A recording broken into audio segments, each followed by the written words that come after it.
والسلام على رسول الله المصطفى وعلى آله وصحبه ومن وفى. أما بعد، فيا عباد الله، أوصي نفسي وإياكم بتقوى الله فقد فاز المتقون فلا تموتن إلا وأنتم مسلمون. فقال تعالى: يا أيها الذين آمنوا اتقوا الله حق تقاته ولا تموتن إلا وأنتم مسلمون. Saudara-saudariku dan pemirsa Akhir TV dimanapun Anda berada, alhamdulillah hari ini kita masih diperkenankan oleh Allah Subhanahu wa Ta'ala untuk beraktivitas.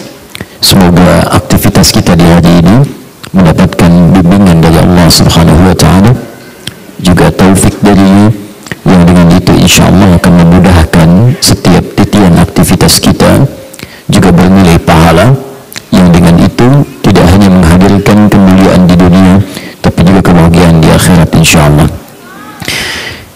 Mari kita mulai melanjutkan kajian kita dalam bahasan fikih sifat salat Nabi SAW pada bagian yang kedua. Bagian pertama alhamdulillah telah kita tuntaskan. Anda bisa mereview tayangannya pada serial-serial yang lalu tentang bagaimana peran kita dalam kehidupan sebagai hamba yang harus beribadah. Kemudian di antara ibadah terpenting adalah salat.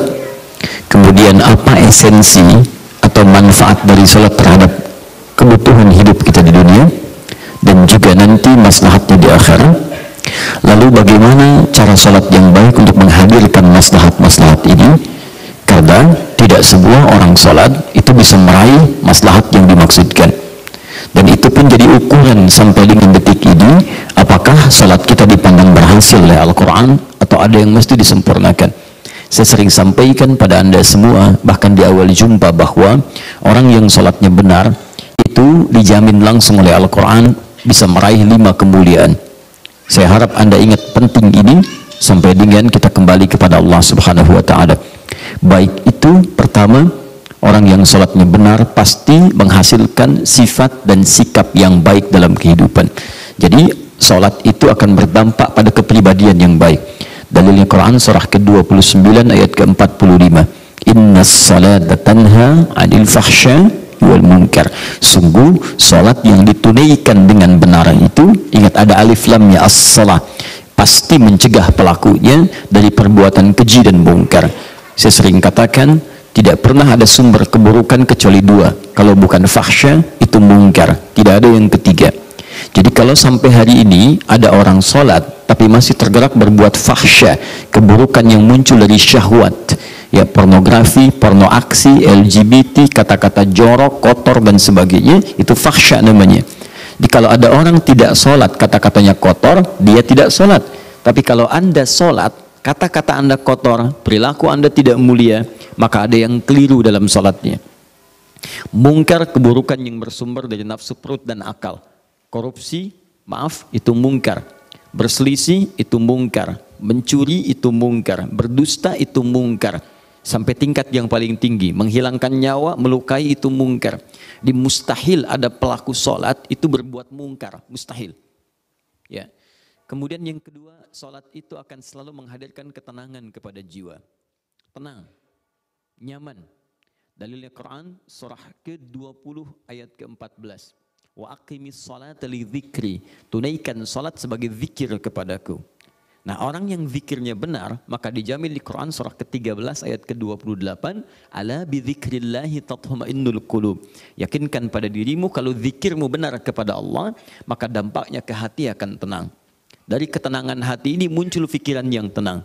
Dari pikiran yang tenang muncul solusi-solusi dalam kehidupan. Karena itu orang yang sikapnya dan sifatnya atau kondisi hatinya tenang, itu cenderung lebih mudah menjalani kehidupan dan menghadapi aneka persoalan seberat apapun. Dibandingkan dengan orang yang bahkan dunianya terlihat seakan sempurna, tapi tidak memiliki ketenangan dalam jiwanya. Betapa banyak orang-orang hebat punya kedudukan, tapi karena jiwanya tak tenang, mengalami persoalan yang bahkan terlihat kecil, dia bisa mengakhiri hidupnya. Silahkan cek misalnya di beberapa negara. Ya, banyak tingkat bunuh dirinya yang luar biasa. Jepang, Korea sekarang nomor 2, Jepang nomor 1 tingkat bunuh dirinya. Kemudian juga bahkan ada Amerika dan sebagainya. yang menyebut dirinya adidaya, super power, tapi powernya tidak bisa menghentikan dirinya untuk mengakhiri kehidupan karena tidak mendapatkan ketenangan. Yang ketiga nanti ada kemudahan hidup dan rizki.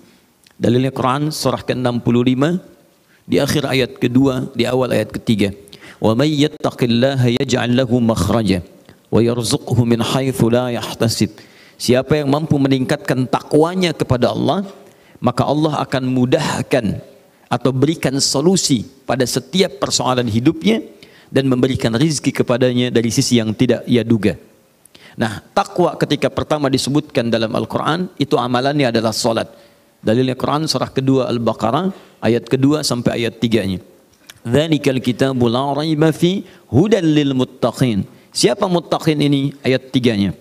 Alladzina yu'minuna bil ghaib wa yuqimunas shalah. Ternyata ketika disebutkan itu adalah salatnya. Karena itu kalau Anda punya persoalan tidak pernah tuntas, mungkin bukan kurang hebat, bukan kurang kaya, bukan kurang pintar, tapi mungkin Anda kurang takwa di hadapan Allah Subhanahu wa taala. Anda hebat di perusahaan menjadi champion, tapi nestapa dalam kehidupan rumah tangga. Bukan karena kurang hebat Anda, mungkin kurang takwa. Atau sebaliknya, di rumah menjadi pribadi yang mulia, tapi di pekerjaan kesulitan luar biasa. Coba cek kemuliaan itu barangkali belum mendekatkan Anda dengan Allah Subhanahu wa taala. Keempat, orang yang sholatnya bagus, baik, itu cenderung cepat akan diijabah doanya. Dalilnya Quran surah ketiga Ali Imran ayat 38 sampai 39. Saya pernah katakan bahkan yang mustahil pun itu boleh jadi bisa dikabul seketika oleh Allah Subhanahu wa taala jikalau kita memang memerlukannya. Seperti Nabi Zakaria, beliau telah sepuh, rambut memutih, fisiknya sudah letih, istrinya divonis secara medis dan klinis, mohon maaf ibu, ya monofus dan mandul, katanya tidak mungkin punya keturunan. Tapi kemudian beliau bermohon kepada Allah lewat solat dan memohon dalam solatnya. Ketika dimintakan kepada Allah, menyebut nama Allah dengan pemberian tanpa henti, yang tidak punya batas, namanya Wahhab. Ya kalau ingin dipercepat jadikan fi'il amr, at-talab. Li syai'in syadidil musta'jil, meminta dari hamba kepada Allah untuk sesuatu yang segera. Wahabnya kemudian disingkat jadi hab. Rabbi habli, hunalika da'a Zakaria rabbah, qala rabbi habli. Ya kalau untuk banyakan hablana, rabbana hablana. Beliau katakan rabbi habli min ladunka dzurriyyatan thayyibah innaka sami'ud du'a. Ya Allah, mereka mengatakan aku punya keterbatasan, tak mungkin punya keturunan. Maka aku mohon kepadamu yang tidak punya batas dalam pemberian. Darimu saja, karena orang lain mengatakan nggak bisa. Engkau yang tidak akan mungkin punya batas. Engkau yang mendengar doa. Kalau pada yang mau mendengar doa saja tidak mengabulkan doa aku, lantas kepada siapa lagi aku mesti meminta? Nah itu dipanjatkan oleh beliau dalam keadaan berdiri, masih berdiri dalam solat, belum selesai solatnya. Berdiri bahasa Arabnya qaimun, sedang solat yusolli. Itu baru selesai berdoa, belum selesai solatnya, tiba-tiba turun malaikat langsung mengatakan. Lihat kalimatnya. Fanadatul malaikatu wa huwa qaimun yusalli fil mihrab annallaha yubashshiruka bi Yahya. Turun malaikat mengatakan, Allah memberi kabar gembira kepadamu. Perhatikan kalimatnya, engkau akan punya keturunan, langsung bahkan namanya dari Allah disebut Yahya, hidup. Yang mustahil menurut manusia, lahir dari rahim seorang perempuan yang monofus dan mandul, suaminya sudah divonis letih bahkan memutih rambutnya. Bayi yang hidup, kata Allah, tidak ada yang mustahil bagiku. Kamu lahir, jadi dan hidup, Yahya. Nah yang kelima, orang-orang yang benar salatnya, maka Allah akan menjamin kebahagiaan dan kesuksesan hidup dunia akhiratnya. Bahagia dan sukses. Dalam bahasa Arab disebut dengan falahun, falah. Yang kelima ini saking diharapkannya, maka diingatkan kepada kita 5 kali dalam sehari, diperdengarkan di telinga kita. Bahkan dalam panggilan akan solat.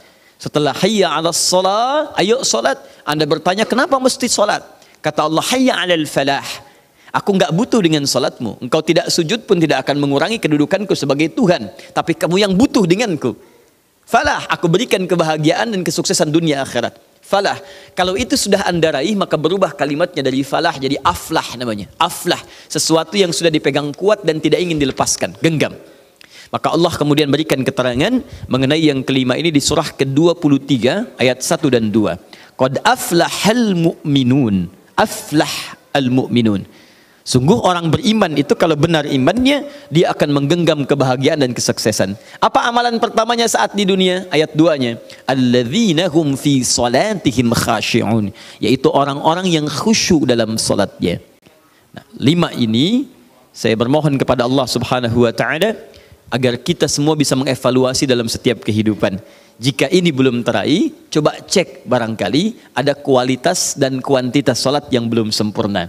Kalau saya bicara kuantitas berarti bukan cuma sholat fardu, ada sunnahnya, ada tahajud, ada sholat duha, ada syuruk, ada mutlak, ada rawatib dan sebagainya. Anda permintaan tinggi, tapi sholatnya cuma yang standar, yang fardu. Jangankan Anda, orang lain pun sholat seperti Anda. Anak 5 tahun yang belum punya banyak kepentingan bisa ikut sholat 5 waktu. Anda sudah 50 tahun, kepentingan makin banyak, 5 waktu juga. Apa nggak malu di hadapan Allah sama sholat dengan anak kecil? Ya Allah, tolong berikan kepadaku ya Allah mobil. Ya Allah, kamu ya anak 5 tahun minta mobil-mobilan sama 5 waktu juga. Kamu mobil beneran pengen 5 waktu juga. Baik, kalau bicara kualitas itu artinya 2. Bisa terkait dengan kekhusyuan, atau yang kedua bisa terkait dengan pemaknaan. Pada yang khusyuk ini telah kita bahas bagaimana caranya khusyuk. Pada pemaknaan bisa kita sampaikan di pertemuan lalu bagaimana cara memahami setiap bacaan dan gerakan salat dari awal sampai berakhir. Hanya persoalannya ada orang-orang yang mengharapkan lebih dari apa yang telah tadi diutarakan, atau bahkan telah menunaikan yang tadi belum mendapatkan limpahan seperti yang diharapkan. Maka setelah itulah dihadirkan tuntunan dalam Al-Quran dan Sunnah, amalan pelengkap pasca salat. Ini yang telah kita uraikan di mukaddimah pertemuan lalu. Apa saja amalan-amalan itu? Jika Anda telah menunaikan salat seperti tadi, masih ingin lebih mendapatkan dari apa yang tadi disebutkan, maka apa amalan-amalan yang harus dilakukan pasca salat?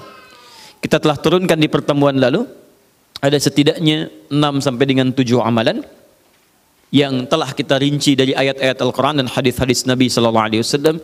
Hari ini kita akan coba urutkan rincian itu, kemudian kita perdalam maknanya. Jangan-jangan selama ini Anda melakukan amalan itu tapi tidak tahu esensinya, apa sesungguhnya fungsi amalan itu.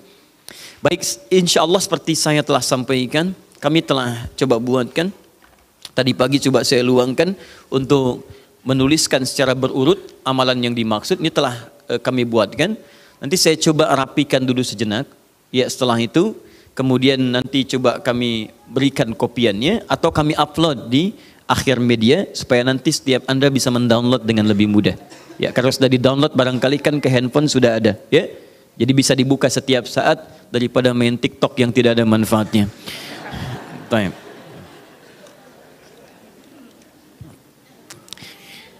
Saya coba simpulkan sebentar dengan cepat bahwa setelah selesai sholat yang ditutup dengan salam itu, Assalamualaikum warahmatullahi wabarakatuh, Assalamualaikum warahmatullahi wabarakatuh. Kata Al-Quran, jangan terburu-buru untuk beraktivitas yang lain sebelum Anda menyempurnakan satu amalan yang amalan ini begitu dahsyat dalam pandangan Allah Subhanahu wa taala. Amalannya disebut dengan zikir. Di tulisan kami sudah disebutkan rincian amalan plus dengan dalil-dalilnya. Ya. Saya persingkat. Tema kita adalah tentang amalan pasca salat. Di bagian kedua ini. Baik, ini tema kita. Kemudian amalan besarnya adalah zikir.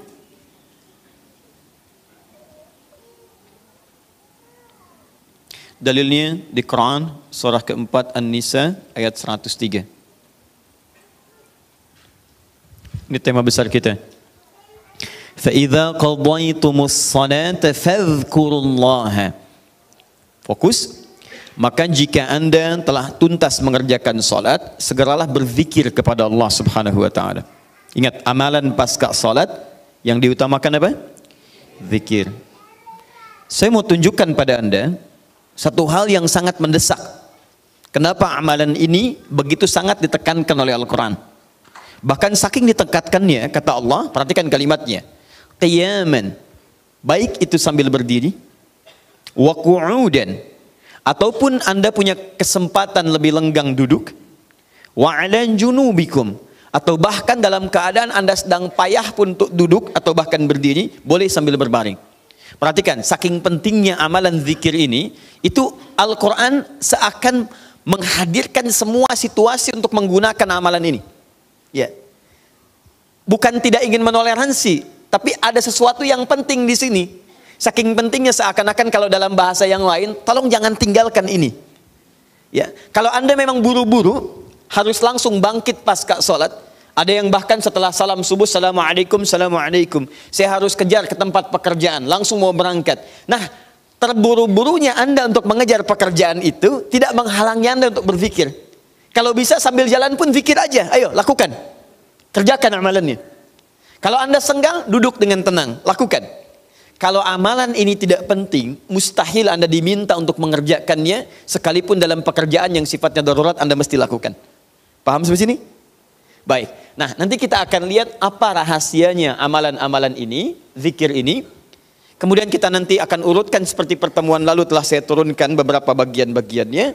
Nanti kita akan gali apa esensi dan rahasia di balik kalimat-kalimat zikir yang kita sampaikan itu.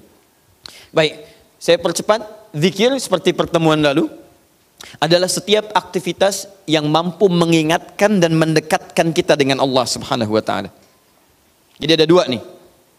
Satu ingat, kedua dekat. Awas, ini selalu menyatu, terkait berkelindan, tidak akan pernah berpisah. Di orang yang ingat Allah pasti memiliki kedekatan dengan Allah. Jelas ya? Baik, jadi kalau cuma ingat tidak membuat dia dekat, ini bermasalah. Ketika seseorang ingat pada Allah, hubungannya menjadi dekat dengan Allah. Ketika menjadi dekat, maka dia akan dipelihara oleh Allah Subhanahu wa taala. Dipelihara dari maksiat dan segala yang menyulitkan dia dalam kehidupannya. Makanya mustahil ada orang berzikir tapi berbuat maksiat kepada Allah. Apa nih? Mereknya Akhir TV. Jangan, itu bir. Oh, pakai bismillah dulu lah, mungkin berkurang dosanya dikit. Enggak bisa. Jadi tidak akan bersanding taat dengan maksiat. Anda ingat Allah, mustahil berbuat maksiat. Ya, maaf, seorang karyawan yang ingat Allah tidak akan bermaksiat dalam pekerjaannya. Seorang ibu istri yang ingat Allah tidak akan bermaksiat dalam rumah tangganya. Seorang anak yang ingat Allah tidak akan pernah bermaksiat dalam kehidupannya. Maka dari itu, nanti kita akan lihat puncak zikir, apakah hanya dalam pasca sholat saja atau dalam aktivitas yang lainnya. Maka yang pertama, ini akan membantu mengingatkan dia kepada Allah. Yang kedua, membuat hubungannya dekat dengan Allah Subhanahu wa taala. Nah, amalan ini ada setidaknya 6-7 amalan. Hari ini saya janjikan untuk mengurutkan amalan-amalan ini. Ya, saya ingin tes dulu apakah Bapak Ibu masih ingat atau tidak. Satu apa? Istighfar. Istighfar. Saya tuliskan satu, istighfar. Apa dalilnya? Cepat saja, kalau tidak tahu katakan apa? Allahu a'lam. Baik, masih ingat? Saya sebutkan kemarin hadis Nabi di riwayat Muslim hadis 591. Masih ingat? Baik, ini ada istighfar. Baik, yang kedua apa? Allahu a'lam. Enggak ada, Bu, Allahu a'lam. Baik. Assalamualaikum warahmatullahi wabarakatuh. Assalamualaikum warahmatullahi wabarakatuh. Astagfirullah, astagfirullah, astagfirullah. Allahu a'lam, Allahu a'lam. Enggak ada. Baik. Baik, kita lihat ini istighfar atau masuk kepada kalimat thayyibah. Dalilnya Quran surah keempat ayat 103, kan? Kemudian yang kedua, bisa juga bacaan Al-Quran. Bacaan Al-Quran. Baik, Quran surah ke-15, dalilnya ayat ke-9. Ya inna nahnu nazzalna dzikra. Kami telah turunkan Al-Quran sebagai zikir. Jadi kalau Anda baca Al-Quran, itu Anda sedang berzikir. Kemudian bisa juga hafalan Al-Quran. Anda menghafal misalnya. Baik. Misal Anda tidak membaca, tapi selesai sholat Anda membacakan ayat-ayat Quran sebagai hafalan. Ada ayat kursi misalnya, ada 3 surah yang terakhir, ada kemudian ayat pertama sampai 5 misalnya, Al-Baqarah, ya ada ayat-ayat yang lainnya, hafalan misalnya. Begitu Anda bacakan, Anda sedang berzikir. Dalilnya Quran surah ke-54, ayat 17, ayat ke-22, ayat 32, ayat ke-40. Ketika Allah menyebut para penghafal Quran, menyebutnya dengan proses berzikir. Walaqad yassarnal Qur'ana lidzikri. Kami telah mudahkan Al-Quran sebagai zikir. Ya, hafalan di sini zikir. Untuk dihafal, untuk berzikir. Jadi kalau Anda pasca sholat kemudian membaca ayat-ayat Quran dalam hafalan bukan menggunakan mushaf, maka Anda sedang berzikir kepada Allah Subhanahu wa taala. Dan nilainya 4 kali lebih banyak dibandingkan dengan yang membaca. Ya. Nah. Apa? Doa. Doa itu juga sebagai zikir. Ya, Quran surah ke-7 misal dalilnya ayat 205. Wadhkur rabbaka fi nafsika tadarruan wa khifatan wa dunal jahri minal qaul. Ketika Allah meminta kita berdoa, kalimat doanya dalam bahasa perintah menggunakan kata zikir. Wadhkur rabbaka. Ayo minta, berdoa, sebut zikir kepada Rabbmu dalam dirimu dengan perasaan penuh harap, penuh ketawaduan. Minta kepada Allah. Di ketika Anda diminta untuk memohon berdoa kepada Allah, kalimat doa itu menggunakan zikir. Jadi ketika Anda sedang berdoa, Anda sedang berzikir. Bukankah saat berdoa Anda ingat kepada Allah? Bukankah saat berdoa keadaan Anda menjadi lebih dekat dengan Allah? Nanti kita akan lihat doa apa yang biasa dibaca Nabi pasca sholat dan seperti apa cara memohonnya. Ada rahasianya. Anda tidak menggunakan ini sangat disayangkan. Anda kehilangan momentum, dipercepat untuk memudahkan seluruh proses kehidupan Anda. 5, masih ingat? Salat. Nanti ada lagi amalan. Pasca salat ada salat. Di begitu selesai assalamualaikum, assalamualaikum. Kapan kemudian ini kita mesti tunaikan salat yang ini? Dan ada rahasianya juga. Bahkan salat yang ini boleh jadi akan memberikan syafaat dengan izin Allah kepada hamba-hamba yang dirasakan kurang amalnya. Karena ketika amalan-amalan fardu tidak bisa menolong Anda dari proyek akhirat yang telah Anda cita-citakan untuk masuk surga itu, maka yang akan dicari pertama kali diantaranya adalah amalan yang ini. Maka Anda ketinggalan dari itu yang bisa membuat situasi tegang saat di akhirat.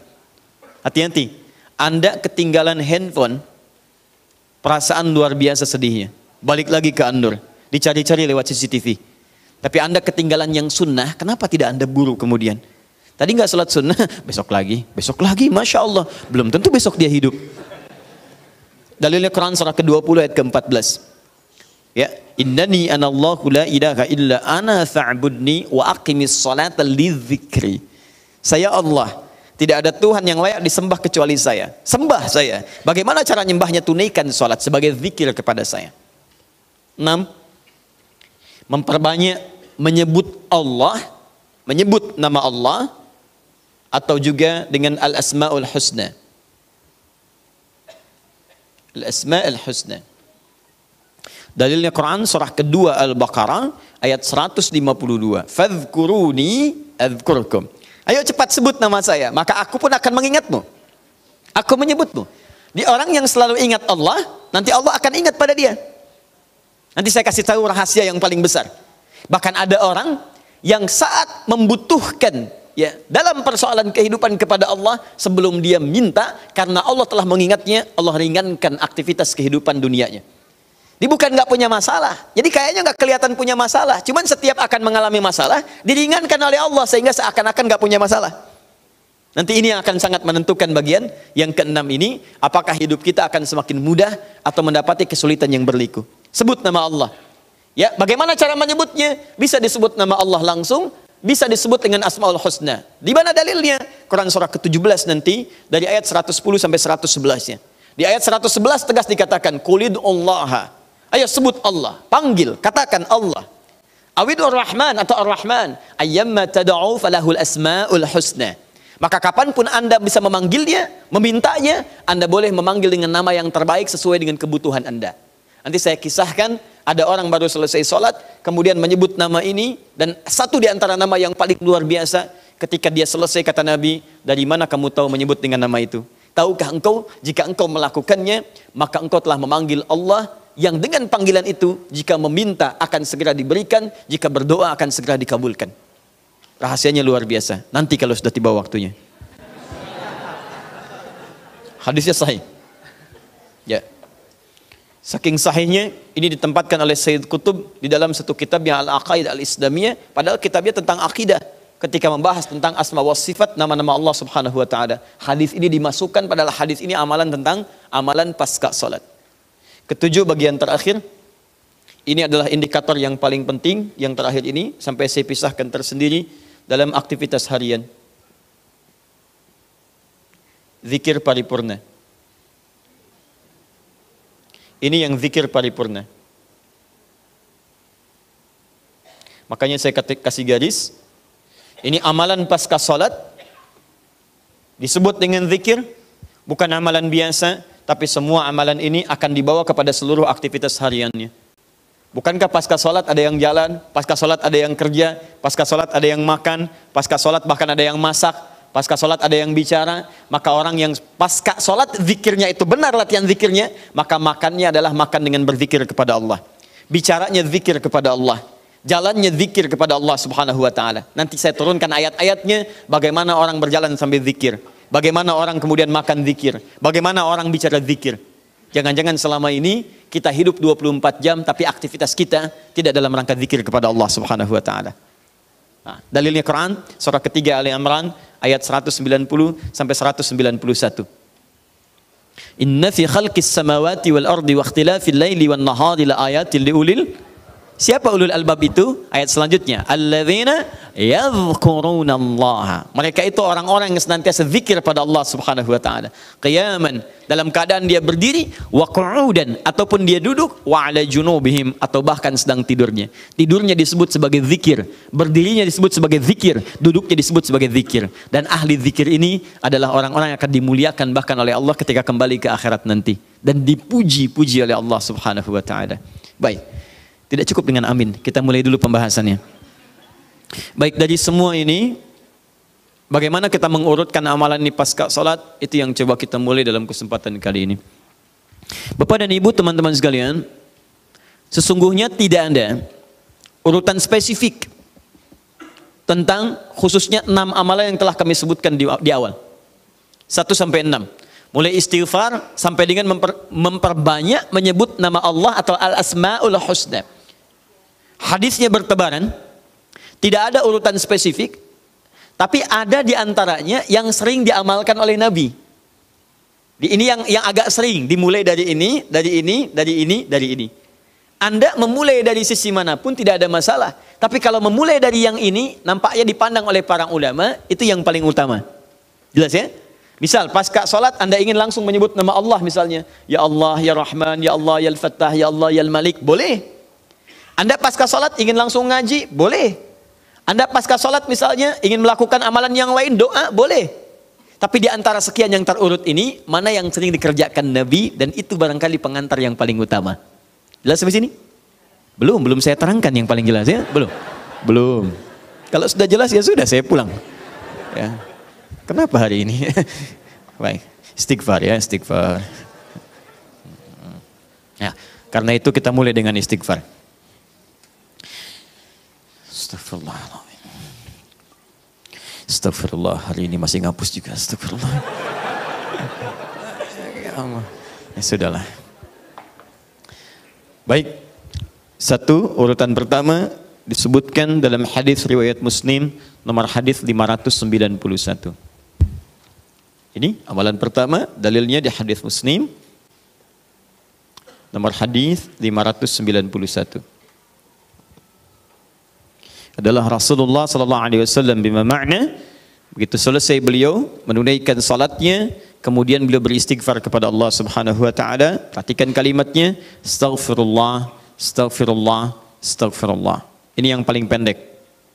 Awas hati-hati kalau membaca memahami hadis, mesti sempurna membaca dan memahaminya. Jangan baca satu hadis langsung disimpulkan. Ingat, para ulama itu adalah dokternya. Para periwayat itu adalah apotekernya atau bagian obatnya. Kalau Anda ingin tahu cara meramu obat, maka datang kepada dokter. Tapi kalau Anda ingin tahu cara mencari-cari obat, tanyakan kepada tukang obat. Para periwayat yang menyampaikan hadis dan semacamnya, itu umumnya tidak menafsirkan hadisnya. Hanya menyampaikan, Nabi pernah mengatakan ini, dan ini. Maka dimunculkanlah kemudian, disaring itu semua oleh para ulama hadis, dimasukkan ke dalam kitab-kitab hadis. Diberi nama dengan nama-nama yang berbeda.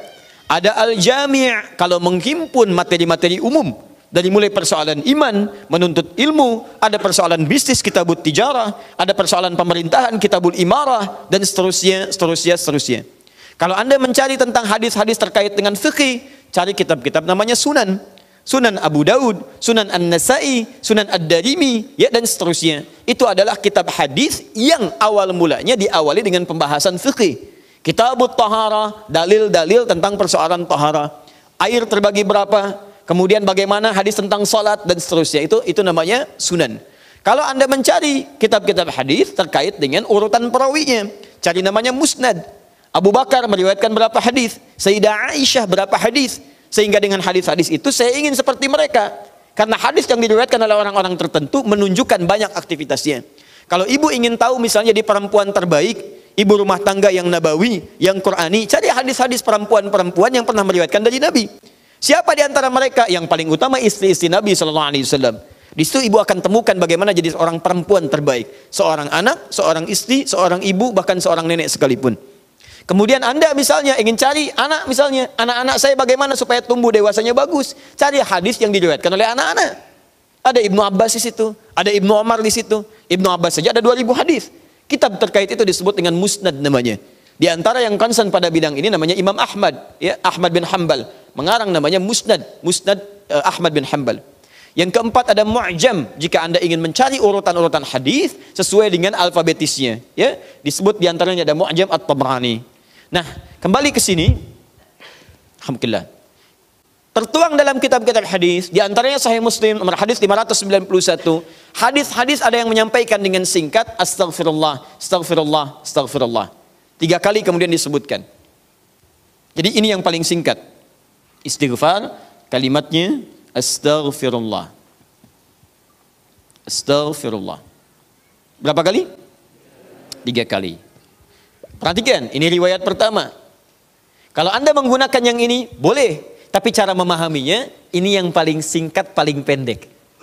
Jadi kalau sedang buru-buru misalnya, ya Anda ingin buru-buru setelah selesai itu, sambil jalan misalnya, ingin dipercepat bacaannya, silahkan pilih yang ini yang singkat. Astagfirullah, astagfirullah, astagfirullah. Paham? Kalau agak senggang, silahkan tambahkan dengan lebih luas. Astagfirullahaladzim, astagfirullahaladzim, astagfirullahaladzim. Lebih senggang lagi, astagfirullahaladzim alladzi la ilaha illa huwal hayyul qayyum wa atubu ilaih. Astagfirullahaladzim alladzi la ilaha illa huwal hayyul qayyum wa atubu ilaih. Paham? Baik, jadi kalau Anda menemukan riwayat yang ini diulang sampai 3 kali, ini yang dimaksud riwayat yang paling standar. Jelas ya? Standar. Ini standarnya, ucapkan ini astagfirullah, astagfirullah, astagfirullah 3 kali. Ini amalan pertama. Tahan, hadisnya belum selesai. Jadi kalau selesai salat, assalamualaikum warahmatullah, assalamualaikum warahmatullah, duduk sebentar, tahan dulu. Apa yang diucapkan? Astagfirullah, astagfirullah, astagfirullah. Selesai? Baik, tahan. Lihat baik-baik, perhatikan sini. Ini disebut amalan apa tadi? Zikir. Karena kita sedang membahas tentang zikir. Baik, sekarang yang kedua, masih ingat? Tadi kalau seorang sedang berzikir, maka konsekuensinya dia akan apa terhadap Allah? Ingat. Yang kedua, dekat. Pertanyaan saya, apakah setiap orang yang mengucapkan astagfirullah menjadi ingat kepada Allah? Itu masalahnya. Banyak orang pasca sholat mengatakan astagfirullah, tapi kalimat itu tidak mengingatkan dia dengan Allah. Itu masalah utamanya. Assalamualaikum warahmatullahi wabarakatuh. Assalamualaikum warahmatullahi wabarakatuh. Astagfirullah. Astagfirullah. Astagfirullah. Halo? Gimana? Anda salam langsung ngecek status. Lisan Anda astagfirullah, tapi tangan Anda megang handphone.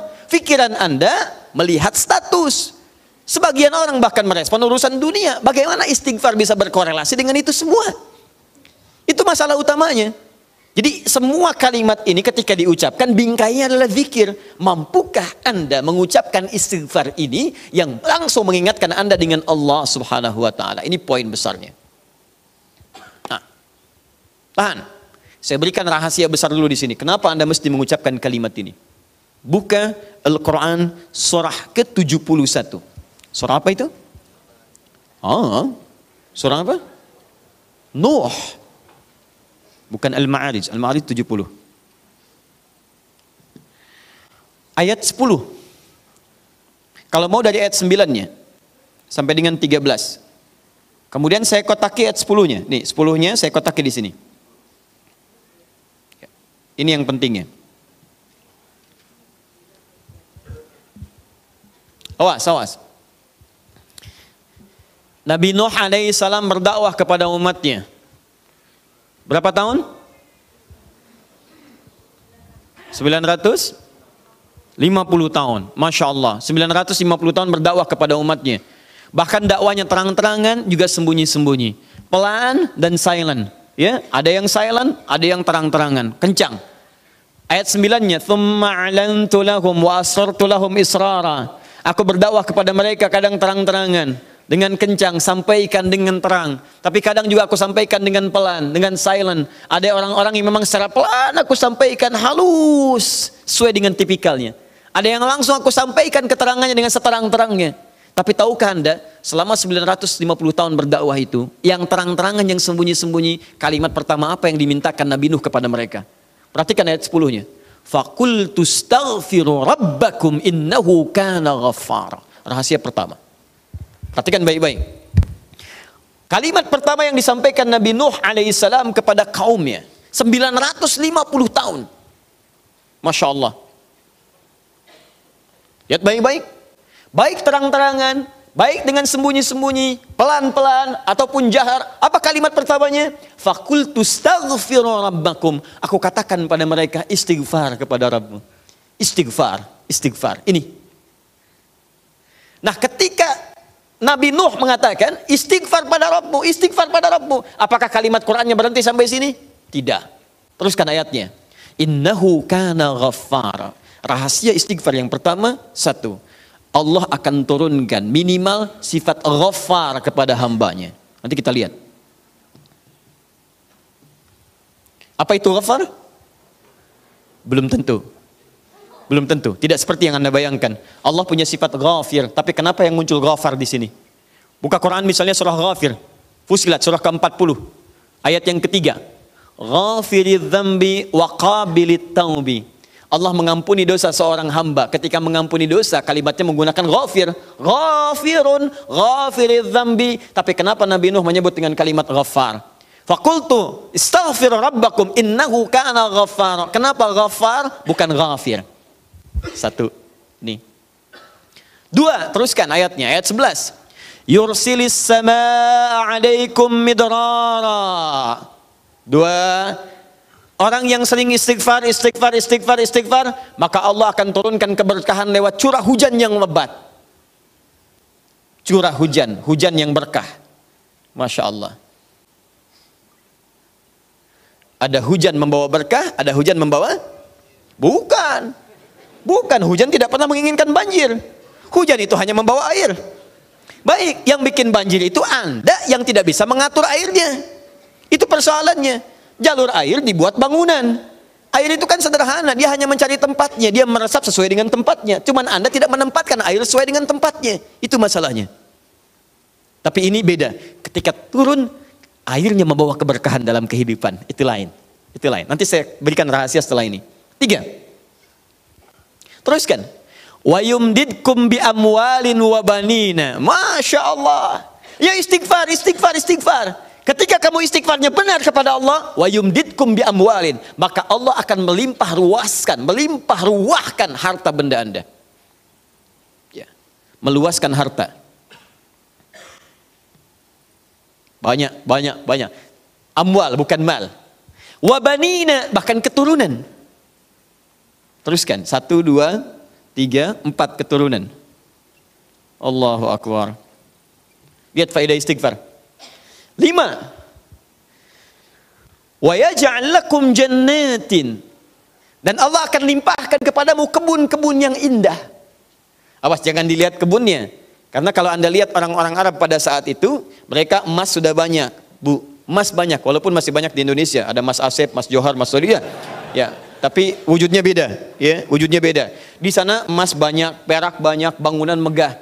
Tapi yang mereka belum dapatkan itu adalah kenikmatan pemandangan yang elok. Kebun-kebun, ya, isinya ada anggur, bawahnya kemudian ada sungai-sungai. Karena itu orang yang paling kaya di masa-masa dulu, di kalangan-kalangan Arab adalah orang yang memiliki kebun-kebun yang indah. Kalau cuma emas yang lain punya. Abu Jahal tuh nggak bangga dengan emasnya. Ya, Abu Lahab tidak bangga dengan emasnya. Apa yang mereka banggakan adalah kedudukan dalam kehidupan dan harta-harta yang seperti yang digambarkan. Tapi semua itu tidak mampu menjadikan mereka sebagai hamba di hadapan Allah Subhanahu wa taala. Poin yang paling besar, kalau disebutkan jannat dalam arti kebun-kebun dalam urusan dunia, itu maksudnya kenyamanan hidup. 5. kenyamanan atau kemapanan hidup.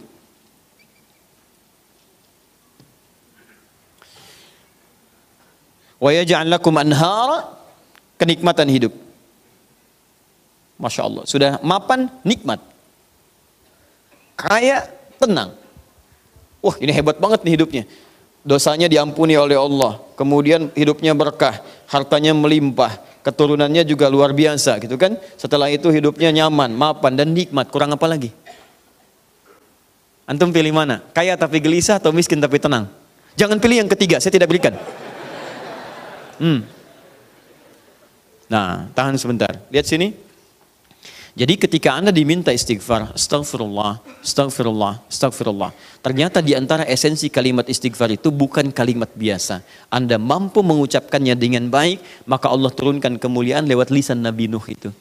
Faqultu astaghfiru rabbakum innahu kana ghaffara yursilis samaa 'alaikum midrara wa yumdidkum bi amwalin wa banina wa yaj'al lakum jannatin wa yaj'al lakum anhara. 6 kemuliaan bagi orang yang sangat senang beristighfar kepada Allah Subhanahu wa taala.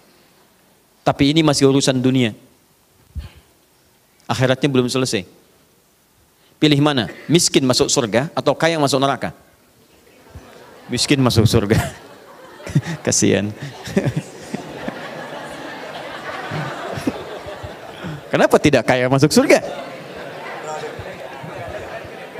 Ya itu pilihan dari saya. Ya. Ini pilihan dari Al-Quran. Saya kan tidak mengatakan jangan pilih yang ketiga. Itu yang pertama tadi. Ya. Lihat sini. Ini jaminan kehidupan dunianya. Mana akhiratnya? Ya Allah, kalau cuma dikasih dunia saya tidak mau. Jangan-jangan saya dunianya bahagia, akhiratnya nestapa. Maka adakah faidah dari istighfar atau kehidupan akhirat saya? Kamu mau minta surga yang mana? Orang-orang surga biasa, saya berikan pada pelaku istighfar surga seluas langit dan bumi. Quran surah ketiga ayat 133.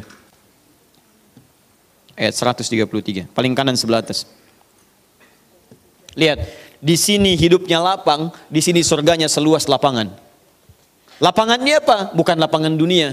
Perhatikan lapangan akhirat. Wasari'u ila maghfirah. Bergegaslah Anda untuk memohon ampunan Allah. Maghfirah, turunan kata dari istighfar, minta ampun. Bukankah istighfar minta ampun? Ayo cepat, bergegas, rajin, cepat. Orang yang rajin istighfar, cepat istighfar. Lihat, wa jannatin arduhas samawati wal ard. Maka kami akan sediakan harapan baginya, menyediakan tempat kembalinya surga seluas langit dan bumi. Dan digolongkan ahli istighfar sebagai orang-orang yang takwa. Uiddat lil muttaqin, kami siapkan untuk orang takwa. Siapa orang takwa dimaksud? Awal ayatnya wasari'u ila maghfirah. Surga seluas langit dan bumi. Masya Allah. Silakan kalau mau koprol, berhenti di mana tuh? Ya.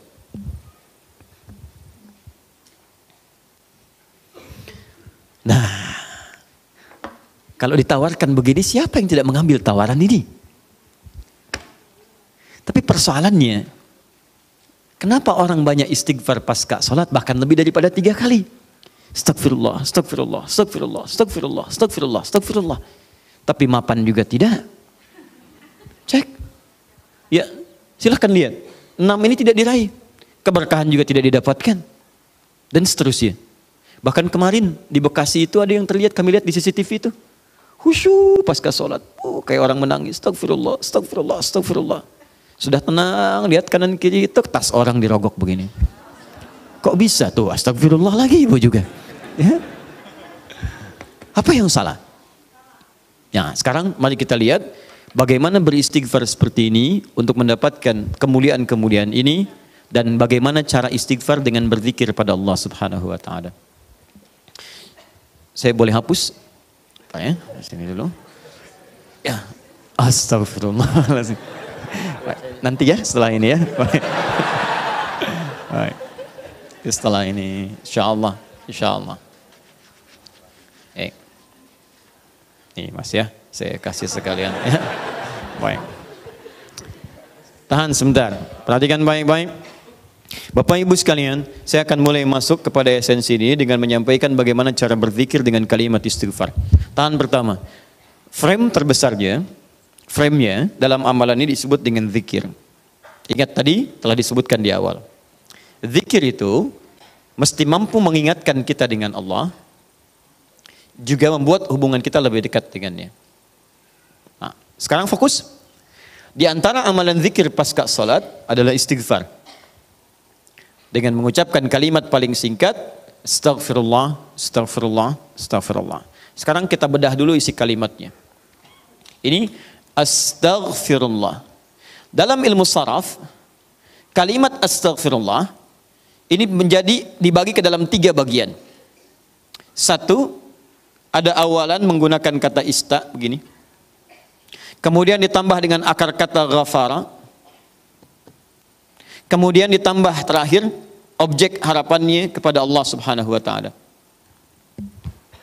Sekarang fokus baik-baik. Ista dalam ilmu saraf itu fungsinya untuk menunjukkan salah satunya, menunjukkan pada permohonan, meminta sesuatu. Ya, misal izin dari bahasa Arab, adzina mengizinkan, izin. Minta izin, istadzana. Hasuna baik, meminta diri lebih baik, istahsana. Ghafara ampunan, meminta ampunan menggunakan istaghfara. Istaghfara itu kata kerjanya, istighfar keadaannya, kata benda atau sifatnya. Jadi kalau ini menunjukkan permintaan atau permohonan, kemudian apa yang diminta? Ghafara, ampunan dari Allah Subhanahu wa taala. Tapi persoalannya dalam bahasa syariat tidak pernah ada kalimat ghafara, yaitu ampunan, kecuali disandingkan atau dilawankan kepada dosa. Ini poinnya. Jadi kalau Anda minta ampunan, Anda harus merasakan apa yang mau diampuni. Dia orang itu mustahil minta ampun kalau tidak ada yang mau diampuni. Paham? Ada seorang ngambil barang, tiba-tiba dipukulin orang lain, mengatakan ampun, ampun, ampun. Kenapa minta ampun? Untuk dihentikan pukulannya. Kenapa dipukul? Karena pernah berbuat salah. Bahasa singkatnya, jika Anda memohon ghufran kepada Allah, ampunan kepada Allah, itu artinya Anda telah berbuat kesalahan atau dosa dalam kehidupan. Jelas? Dosa dalam bahasa Arab disebut dengan dzambun namanya. Dzambun. Kalau dia banyak disebut dengan dzunubun. Dzunubun. Dzunub. Kalau dosanya satu saja, dzambun, maka Allah menurunkan sifat untuk mengampuni satu dosa ini. Anda sebut namanya, minta kepada Allah, maka berpeluang mendapatkan ampunan dari Allah. Apa namanya? Ghafir. Sifat Allah yang mengampuni satu dosa. Ghafir. Turun Quran surah Ghafir. Ya, surah ke-40 itu. Ayat ketiganya, Ghafiridz dzambi. Kata ghafir dipasangkan dengan dzambun. Ghafiridz dzambi wa qabilit taubi. Ketika Anda ingin minta ampun kepada Allah satu dosa, berbuat dosa, astaghfirullah ya Allah, ampuni saya Allah. Allah turunkan sifatnya ghafir, saya ampuni kamu. Saya terima taubatmu. Paham? Tapi ketika dosa Anda berlipat, banyak dosa, mata berdosa, telinga berdosa, lisan berdosa, sampai ke kaki berdosa, maka bukan dzambun namanya, tapi dzunubun. Sifat Allah yang mengampuni aneka dosa dan tidak membiarkan hambanya larut dalam dosa, maka turunlah kemudian yang kedua disebut dengan Ghaffar namanya. Ghaffarun. Maka istighfar ketika Anda mohonkan kepada Allah, dahsyatnya bukan menurunkan sifat yang pertama ghafir, tapi menurunkan sifat yang kedua Ghaffarun. Pertanyaan saya, siapa yang dosanya cuma satu sampai hari ini? Boleh angkat tangan? Ayo, saya pulang. Anda lebih layak kalau cuma satu dosa, lebih layak memberikan tausiah dibanding Adi Hidayat yang banyak dosa. Siapa yang sampai hari ini banyak dosanya? Tidak perlu angkat tangan, saya tahu. Baik. Nah, karena kita merasa banyak dosa, kita merasa banyak berbuat kesalahan, maka bagaimana mungkin kesalahan itu bisa mengantarkan pada cita-cita yang kita harapkan? Baik, saya tanya kepada Anda semua. Misal, mohon maaf teman-teman sekalian, berkah itu terkait erat dengan kemuliaan, mulia, taat. Tidak akan bersanding dengan maksiat. Karena maksiat itu diantara cara memutus pintu rizki dalam hal yang berkah itu maksiat. Jadi kalau seseorang itu berbuat maksiat, keberkahan pada rizki tidak akan datang. Contoh, Anda mau sedekah sekarang, keluar dari sini. Anda temukan 3 orang. Alhamdulillah. Dia layak kelihatan dari jauh menerima sedekah dari Anda. Sudah Anda siapkan nih 3 juta bahkan. Ya, untuk 3 orang itu. Begitu mau Anda berikan, dari jauh kelihatan duduk, begitu sudah dekat sedang main kartu begini. Tak.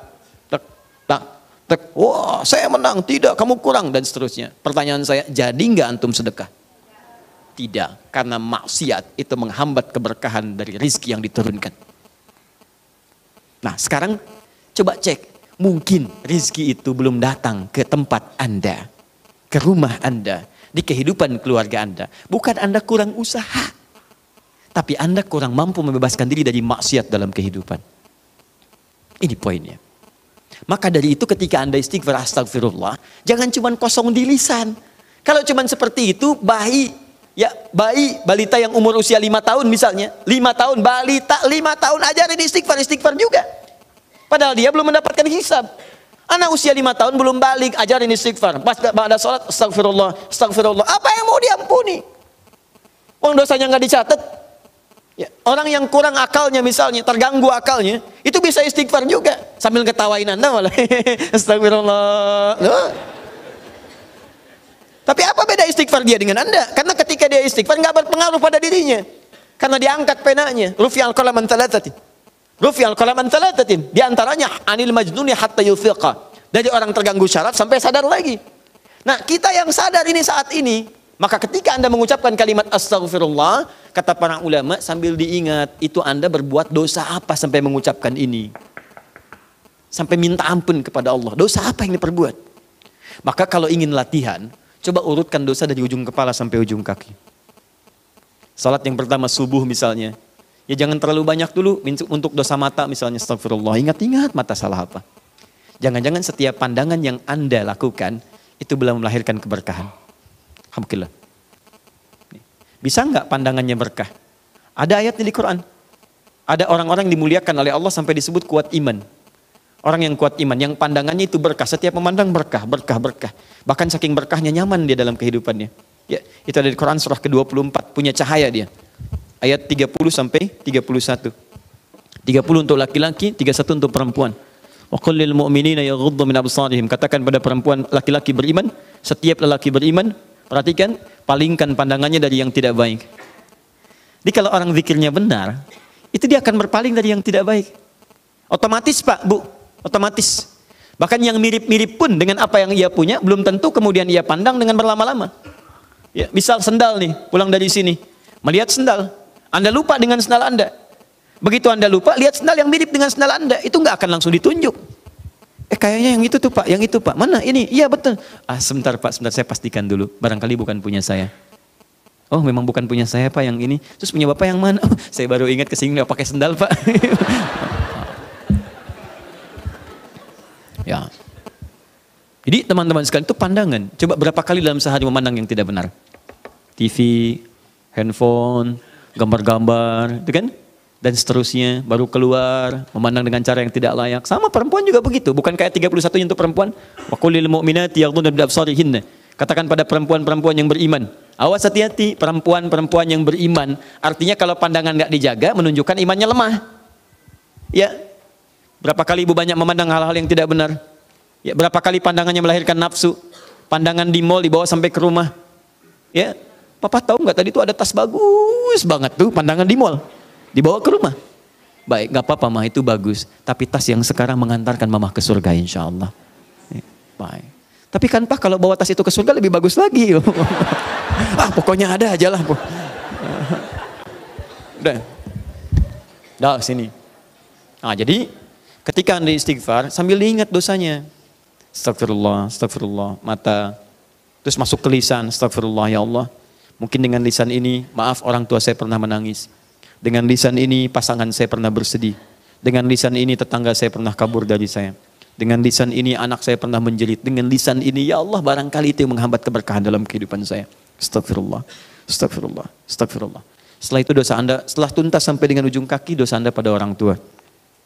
Suami kepada istri, istri kepada suami. Bagaimana kadang-kadang tidak baik dalam kehidupan rumah tangga, kepada anak-anak, kepada tetangga. Barangkali, mohon maaf, hal-hal itu yang menghambat pintu kemuliaan dalam bahkan urusan dunia ini yang belum turun. Nah kalau sudah semua sekat dibuka, semua akan turun. Masih ingat tadi? Lihat di Quran surah 3 ayat 133. Teman-teman masih ingat tidak? Surga yang ahli istighfar ini disediakan untuk orang apa? Takwa kan? Jadi kalimat takwa ketika disebutkan di ayat ini, uiddat lil muttaqin, disediakan bagi orang takwa. Bukankah dimulai awalnya dengan istighfar? Sekarang saya tunjukkan kepada Anda, kita buat persamaan. Lihat sini, kita buat persamaan. Istighfar adalah sama dengan amalan ahli takwa. Takwa bisa mengantarkan ke surga. Tapi Anda jangan lupakan bahwa takwa pun membuka semua pintu keberkahan urusan dunia dari langit dan bumi. Takwa persamaannya berkah langit dan bumi. Dari mana mendapatkan persamaan ini? Di Quran surah ke-7, teman-teman sekalian, ayat 96. Walau anna ahlal qura amanu wattaqau la fatahna alaihim barakatin minas sama'i wal ardh. Kalaulah kemudian ada orang-orang beriman, ahli takwa, bertakwa kepada Allah, bahkan satu komplek bertakwa, satu kampung bertakwa, kami buka semua pintu keberkahan di langit dan di bumi. Semua pintu keberkahan. Jadi kalau Allah sudah buka dari manapun dan dimanapun Anda beraktivitas, akan mudah dan nyaman Anda beraktivitas. Di rumah pintu berkah dibuka, nyaman. Di kantor dibuka, nyaman. Di kehidupan sosial dibuka, nyaman. Jadi kalau orang rajin istighfar, astagfirullah, astagfirullah, astagfirullah, maka Masya Allah, dahsyat sekali hasilnya. Jelas? Halo? Jadi caranya yang pertama, awas ini, kalimat ghafar, rinci dulu.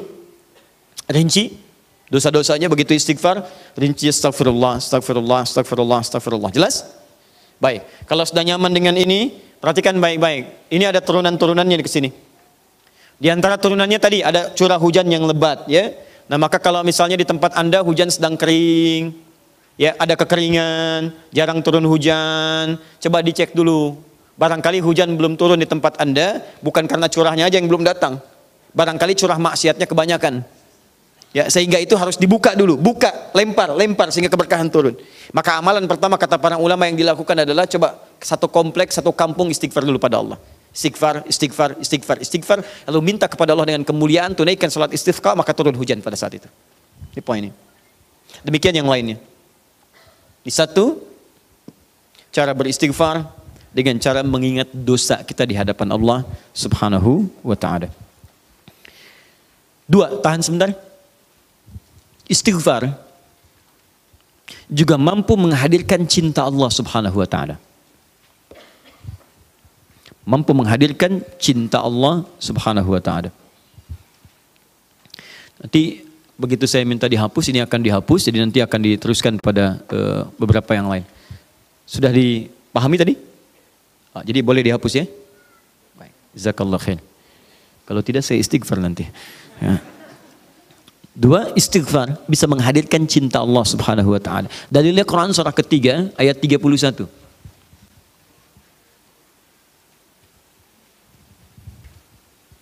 Sudah? Kemudian diteruskan, digabungkan dengan Quran surah kedua Al-Baqarah. Harus ditafsirkan dengan ayat yang lain. Surah kedua Al-Baqarah ayat 222. Ayat 222, 222. Dikasih keterangan, kasih kurung, akhir ayat, di akhir ayat, ayat 222.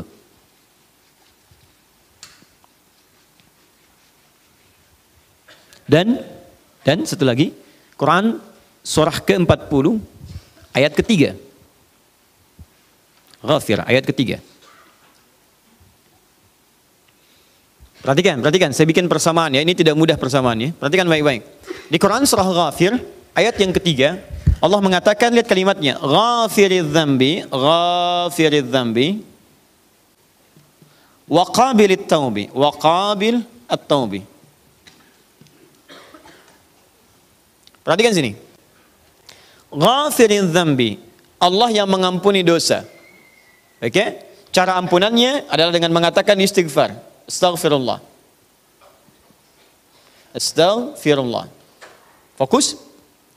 Kalau seseorang kemudian memintakan ini, maka selanjutnya waqabilit taubi, maka diterima oleh Allah taubatnya. Artinya orang yang beristighfar, istighfar yang benar adalah dengan menghadirkan taubat kepada Allah Subhanahu wa ta'ala. Taubat, persamaan istighfar adalah taubat. Maka kalau benar istighfarnya, diterima oleh Allah taubatnya. Fokus. Di ketika Anda istighfar, ini rumus Quran, begitu istighfar, tadi saya katakan di awal, sambil taubat, ingat dosanya. Taubat itu kan tiga ya. 3 cara utamanya. Mengakui dosa, 2 menyesali dosa, ketiga berjanji untuk tidak mengulangi lagi. Mengakui, menyesali, berjanji tidak mengulangi. Jadi kalau Anda misalnya bertobat dengan lisan saat istighfar, astagfirullah, astagfirullah, ingat lisan Anda, akui kapan banyak berbuat salah, sesali, setelah itu janji kepada Allah, lisan ini tidak akan lagi berkata seperti itu, tidak gibah lagi, tidak mencela lagi, tidak menggunjing lagi dan sebagainya. Tutup, selesai. Episodenya berlalu, Anda kemudian ralat, Anda edit film Anda di akhirat nanti ketika ditampilkan dan ganti dengan aluran yang terbaik. Paham? Tutup. Ketika Anda melakukan itu yang disebut dengan taubat, maka Allah terima taubatnya. Istighfar yang tanpa taubat itu hanya akan jadi lip service saja. Di lisan, astagfirullah, astagfirullah, astagfirullah, tapi tidak ada pengakuan, penyesalan dan janji untuk merubah dengan lebih baik. Teruskan. Nah, sekarang perhatikan. Ketika Allah menyebut istighfar ini dengan taubat, maka turunlah kemudian kaidah taubat di dalam Quran surah kedua Al-Baqarah di akhir ayat 222. Orang yang sekali taubat, nih, waqabilit taubi, taubat. Orang yang taubat sekali disebut dengan taib namanya. Taibun, taib. Ahmad taib, Ahmad yang sekali taubat. Misal kan? Tapi kalau berkali-kali taubat, taubat lagi, taubat lagi, taubat lagi, ya, taubat lagi, taubat lagi, taubat lagi, dosa taubat lagi, dosa taubat lagi. Yang dimaksud dia tidak putus dari salah. Jadi sering bertobat, sering bertobat. Bagaimana cara taubatnya? Balik ke sini istighfar. Ya, berpikir begini, astagfirullah. Lihat begini, astagfirullah. Berbicara mendengar sesuatu, orang lain bicara buruk, padahal dia tidak mengucapkan. Cuman karena dengar yang tidak baik, merasa telinganya salah. Astagfirullah. Sering begitu. Jalan di mobil, istighfar, astagfirullah, astagfirullah, astagfirullah. Berubah kalimatnya dari taib jadi tawwab. Tawwabun. Tawwab. Kalau orangnya bukan satu, suaminya tawwab, istrinya tawwab, anaknya tawwab, sekeluarga tawwab, senang istighfar, senang bertaubat, senang memelihara diri. Masya Allah. Maka berubah kalimatnya dari tawwab jadi tawwabin. Tawabin, Masya Allah. Perhatikan, ketika Anda menjadi bagian dari tawabin, maka muncullah kemudian cinta Allah Subhanahu wa Ta'ala. Baca ujung ayatnya, ayat 222, baca ujungnya. Innallaha yuhibbut tawabin. Sungguh Allah mencintai orang yang senang bertobat kepadanya. Jadi nanti kalau udah jadi ahli istighfar, Bapak Ibu sekalian, itu otomatis refleks. Kadang Anda tidak salah barangkali, tapi karena hatinya sangat peka, yang salah orang karena Anda seakan-akan terlibat dalam kesalahan itu, Anda langsung istighfar. Misal, yang menggunjing orang lain, ya gibah terdengar oleh Anda. Yang gibah sebetulnya orang itu, cuman telinga Anda ya terpaksa mendengar itu karena mungkin lewat dan sebagainya. Padahal yang gibah dia, tapi Anda kok merasa kayak telinga saya salah nih. Kok hari ini malah dengar ini, astagfirullah, astagfirullah, astagfirullah. Sedang lihat TV, tiba-tiba iklan. Iklannya menampakkan sesuatu yang tidak tepat misalnya. Iklan shampoo, ya, yang nampak malah rambutnya. Padahal kan kalau shampoo yang iklan shampoo-nya, yang ini malah rambutnya. Yang rambut bukan mahram Anda misalnya. Begitu melihat itu, otomatis lisan Anda berkata astagfirullah. Lalu mata berpaling, ghadul basar. Ya, palingkan atau ganti channelnya, tek seketika. Ya, dan itu cepat, tidak ada sesuatu yang lambat. Astagfirullah, astagfirullah, astagfirullah. Tidak. Jelas ya? Jadi orang yang seperti ini naik status dari taib jadi tawab, dan itu enak. Kalau sudah terbiasa enak. Astagfirullah, astagfirullah, astagfirullah, astagfirullah. Kadang-kadang jalan astagfirullah. Kadang-kadang mikir lagi kemarin saya salah, astagfirullah. Istighfar, istighfar. Tawab, dicintai Anda oleh Allah. Kalau Anda sudah begitu, berarti Anda sebagai pribadi yang sedang dicintai oleh Allah Subhanahu wa Ta'ala. Dan berita baiknya, kalau hamba sudah dicintai oleh Allah, maka dia akan dijaga dari perbuatan dosa sampai kembali pada Allah Subhanahu wa Ta'ala. Dalilnya di Quran surah ketiga tadi, ayat 31. Qul in kuntum tuhibbunallaha fattabi'uni yuhibbukumullahu wa yaghfir lakum dzunubakum. Katakan Muhammad pada umatmu, jika serius mencintai saya, maka buktikan cinta itu dengan mengikuti tuntunan-tuntunan yang engkau bawa, maka dengan itu aku akan mencintai mereka. Nah, sekarang kaidahnya ketika Allah mencintai hambanya apa yang terjadi? Wa yaghfir lakum dzunubakum. Allah akan mengampuni semua dosa-dosanya. Kata para ulama, ciri orang yang diampuni dosanya oleh Allah itu adalah dia akan dijaga, tidak akan pernah berbuat maksiat yang serupa atau maksiat yang lainnya dalam hidupnya. Jadi kalau teman-teman pernah bertobat dari dosa, ciri ampunannya adalah itu tidak akan berulang lagi dan akan berganti jadi amal soleh. Soleh lawannya salah. Soleh lawannya salah. Jadi kalau yang salah sudah hilang, yang soleh muncul. Kata-kata baik itu soleh. Umpatan itu salah.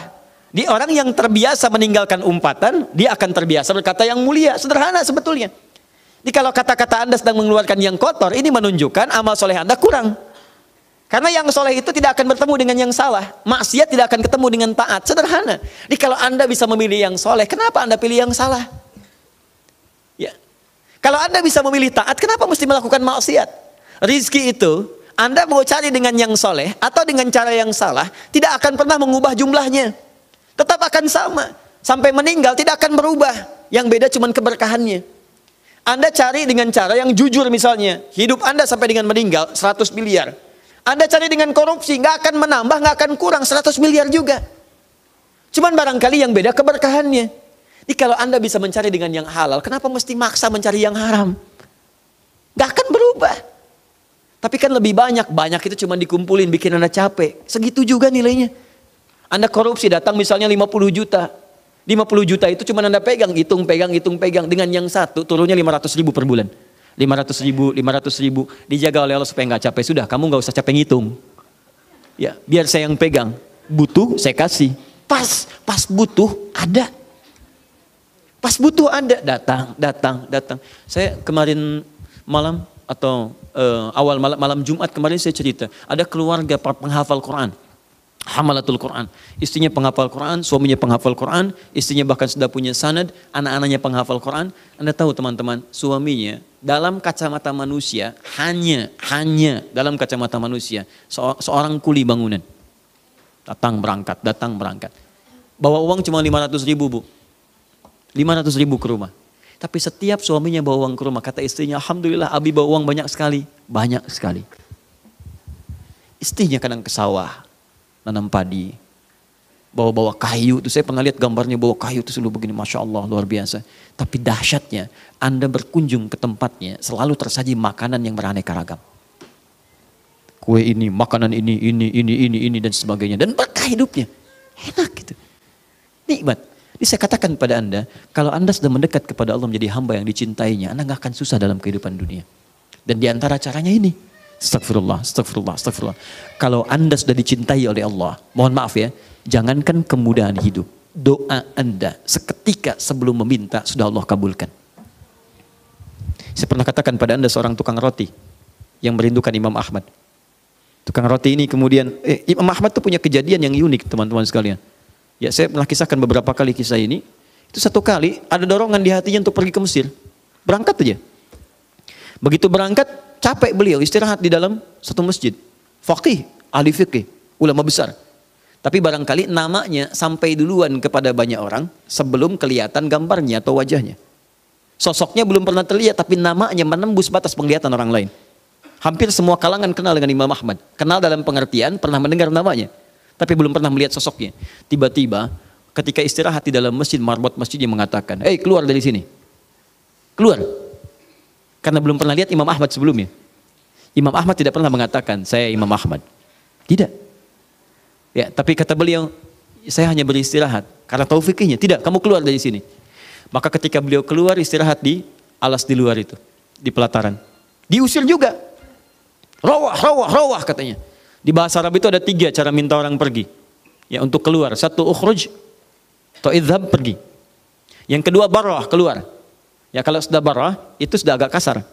Ya, udah agak kasar tuh. Ya. Ukhruj, Anda diam. Barah, saya bukan barah, saya Husain. Bukan, itu kasar namanya. Keluar. Nah, ada yang ketiga yang lebih kasar lagi, namanya rawah. Rawah dari kata roh, pergi dengan roh-rohnya sekalian. Jangan sampai fisiknya ke sana, rohnya di sini. Ya, atau sebaliknya. Baik, rawah itu disebut rawah pergi sana. Pergi Imam Ahmad di jalan, kemudian beliau sedang jalan, tiba-tiba kelihatan oleh tukang roti sedang membuat adonan rotinya. Begitu melihat orang ini terlihat semakin lelah, dipanggil oleh beliau, Syekh ta'al huna, kesini, silahkan istirahat dulu. Imam Ahmad istirahat merebahkan, kemudian sambil melirik kepada tukang roti ini, dia setiap membuat adonan roti, dia beristighfar kepada Allah. Astagfirullah, astagfirullah, astagfirullah. Imam Ahmad paham dengan faidah ini. Tapi beliau ingin mendengar apa yang diucapkan tukang roti ini lewat lisannya. Maka bertanyalah kepada tukang roti ini. Perhatikan kalimatnya. Ma faidatu istighfarika ya Syekh. Syekh, Sayyid, Anda saya perhatikan dari tadi setiap bikin adonan, lakukan ini, selalu istighfar. Apa sih manfaat istighfar itu bagi Anda? Apa manfaat istighfar itu bagi Anda? Perhatikan kalimatnya. Wallahi, kata tukang roti ini, wallahi tidak pernah saya mengamalkan istighfar dalam setiap pekerjaan saya kecuali semua doa-doa saya dikabulkan oleh Allah Subhanahu wa taala. Kecuali satu sampai hari ini yang belum terjadi. Dan saya mohon kepada Allah, imma saya sebelum meninggal atau yang saya doakan sebelum meninggal untuk bisa berjumpa dengan saya. Apa doanya itu? Saya memohon kepada Allah untuk berjumpa dengan Imam Ahmad bin Hanbal. Baik itu sebelum saya wafat atau sebelum beliau diwafatkan oleh Allah Subhanahu wa taala. Kata Imam Ahmad, Allahu Akbar. Jadi ini yang membuat saya datang ke sini karena istighfarmu. Karena istighfar yang kau lakukan itu yang mendorong saya datang ke sini. Itu yang menjadikan saya dikeluarkan dari masjid. Itu yang mendorong saya kemudian datang ke tempat ini karena istighfar yang kau lakukan. Masya Allah. Dan jangan lakukan itu kepada saya.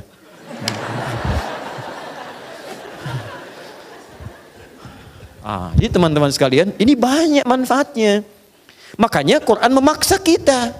Di pasca sholat jangan tinggalkan ini, walaupun sambil jalan nggak apa-apa.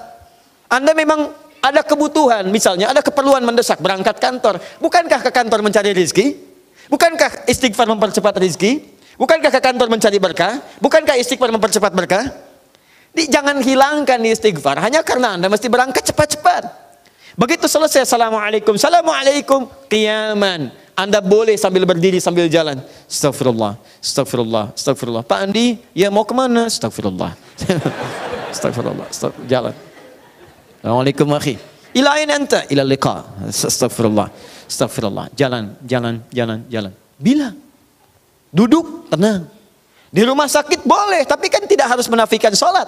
Pasca sholat sambil berbaring. Astagfirullah, astagfirullah. Barangkali dengan sakit itu Allah ingin mengampuni dosa Anda. Dan dengan istighfar itu semakin banyak dosa yang diampuni oleh Allah Subhanahu wa ta'ala. Anda sehat, belum mau minta ampun. Dikasih sakit, belum istighfar juga. Lantas Anda mesti dikasih apa lagi? Supaya Allah berkenan mengampuni dosa-dosa Anda. Jadi ini yang membuat amalan ini semakin mendesak. Kemudian setelah itu teman-teman sekalian, fokus baik-baik. Mohon izin, diminta akan ditunaikan dalam setiap keadaan karena sayangnya Allah kepada kita, bukan karena dituntutnya kita untuk banyak mengejarkan dan banyak mengucapkan kalimat-kalimat itu. Jelas? Nah, 3 kali ini standar biasa. Barangkali nanti Anda ada yang akan 30 kali, ada yang mungkin akan 300 kali. Kenapa? Karena merasa dosanya semakin banyak pernah dikerjakan. Di 3 kali ini latihan. 1 kali disebut belum ingat dosa, wajar. 2 kali disebut belum ingat dosa, agak wajar. 3 kali disebut belum ingat juga, ada yang salah dalam dirinya. Saya bacakan sekali, Anda belum ingat, wajar. Saya bacakan 2 kali, Anda belum ingat, agak wajar. 3 kali saya sebutkan, masih belum ingat juga, Anda yang keliru di dalamnya. Ya. Makanya kalimat 3 ini jangan diartikan 3 kali dalam pengertian 3 kali tekstual, bukan. Ini standar untuk mengingatkan. Ya, kalau Anda ingin lebih daripada itu silahkan. Kalau merasa ada banyak harus diampuni oleh Allah Subhanahu wa ta'ala. Ingat, mata itu baru keberkahan, lisan ada berkahnya, tangan ada berkahnya sampai ke ujung kaki. Kalau sudah seperti itu, wah enak tuh. Jalan kemanapun hamba Allah Anda. Ya, wa ibadur rahmanil ladzina yamshuna 'alal ardi hauna. Quran surah 25 ayat 63. Hamba Allah itu kalau jalan kemanapun jalannya tenang. Wa idza khatabahumul jahiluna qalu salama. Bahkan diprovokasi oleh orang lain, tenang aja hatinya, salama, tenang, salama, salama. Karena itu orang-orang yang seringkali istighfar kepada Allah mendapatkan semua anugerah tadi. Maka dia mendapatkan, apa tadi diantaranya? Berkah, kemuliaan, apalagi diantaranya? Ya, tadi himpunan-himpunan tadi disebut dengan salam namanya. Ya, keberkahan, ketenangan, kenyamanan, macam-macam salam namanya. Bahasa singkatnya. Tidak pakai din salam. Ya. Sana. Nah, belum selesai. Siapa yang punya salam ini? Siapa yang punya?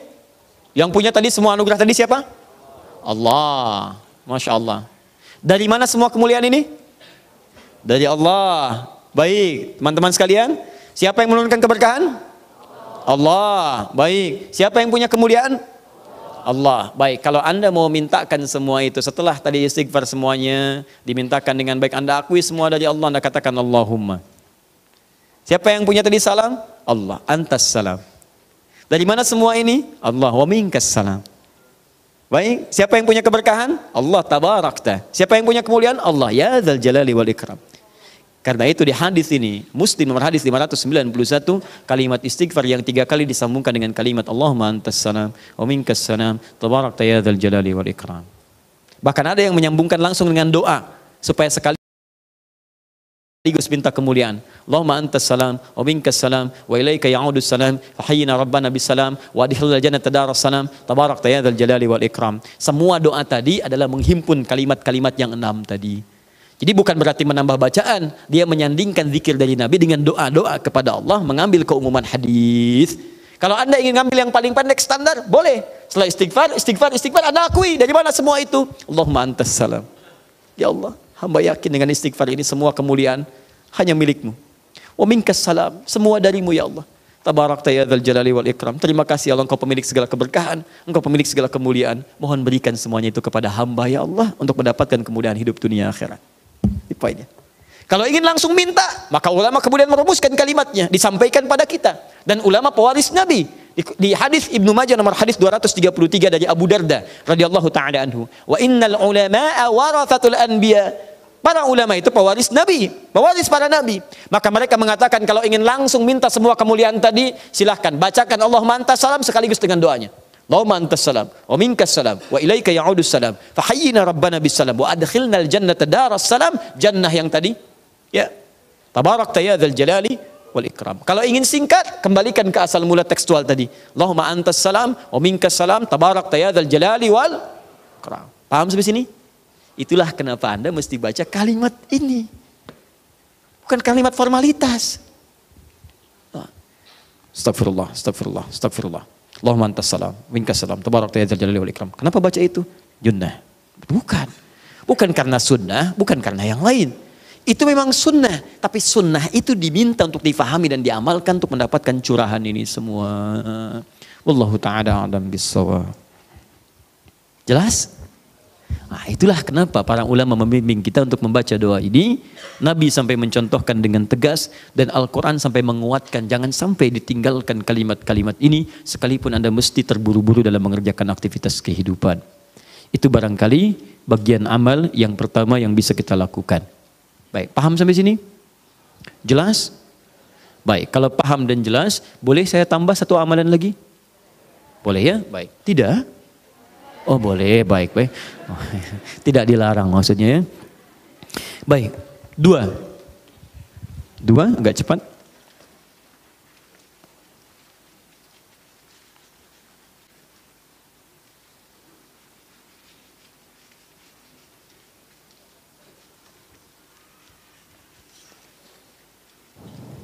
Sudah? Adalah membaca kalimat thayyibah. Kalimat thayyibah.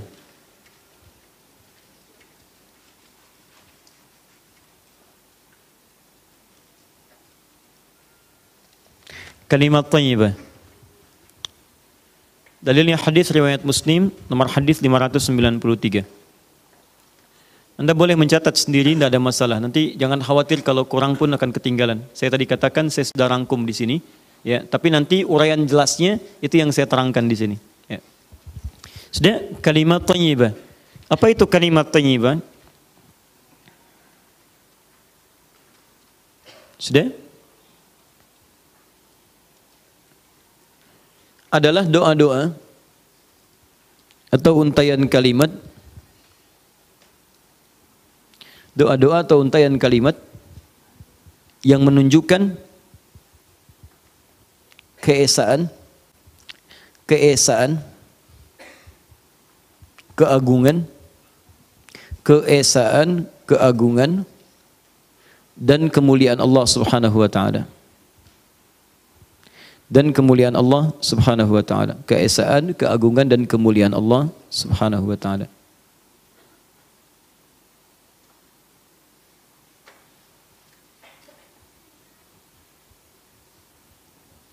Sudah? Baik, apa di antara bacaannya? Teruskan dulu. Sudah selesai. Astagfirullah, astagfirullah, astagfirullah. Allahumma antas salam, minkas salam, tabarakta ya dzal jalali wal ikram. Nah, di hadis Muslim hadis 593 dan digabungkan nanti dengan nomor hadis 597, di antaranya fokus kalimatnya, lihat sini. La ilaha illallah wahdahu la syarika lahul mulku wa lahul hamdu wa huwa ala kulli syai'in qadir. La ilaha illallah wahdahu la syarika lahul mulku wa lahul hamdu wa lahul hamdu. Ini saya sebutkan asal hadisnya dulu. Wa huwa ala kulli syai'in qadir. Wa huwa ala kulli syai'in qadir. Kalau nanti ingin digabung dengan hadis-hadis yang lain banyak. Ya, ada yang yuhyi wa yumit, ada wa huwa ala kulli syai'in qadir. Setelah itu adalah ya mani'a lima atait dan seterusnya, itu ada, ya, dan seterusnya. Jadi kita ambil yang standar dulu yang ini. Sudah?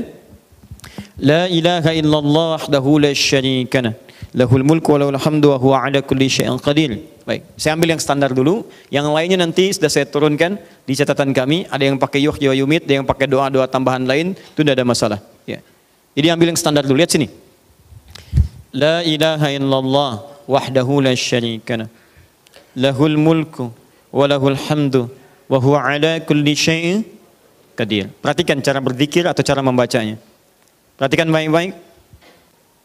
Kalimat la ilaha illallah ini kalimat yang sangat penting, karena ketika Nabi Musa alaihissalam diminta berzikir kepada Allah, kalimat penegas awalnya itu menggunakan kalimat ini. Lihat Quran surah ke-20 ayat 14. Innani anallahu la ilaha illa ana. La ilaha illa ana, kata Allah. Saya Allah, tidak ada Tuhan selain saya.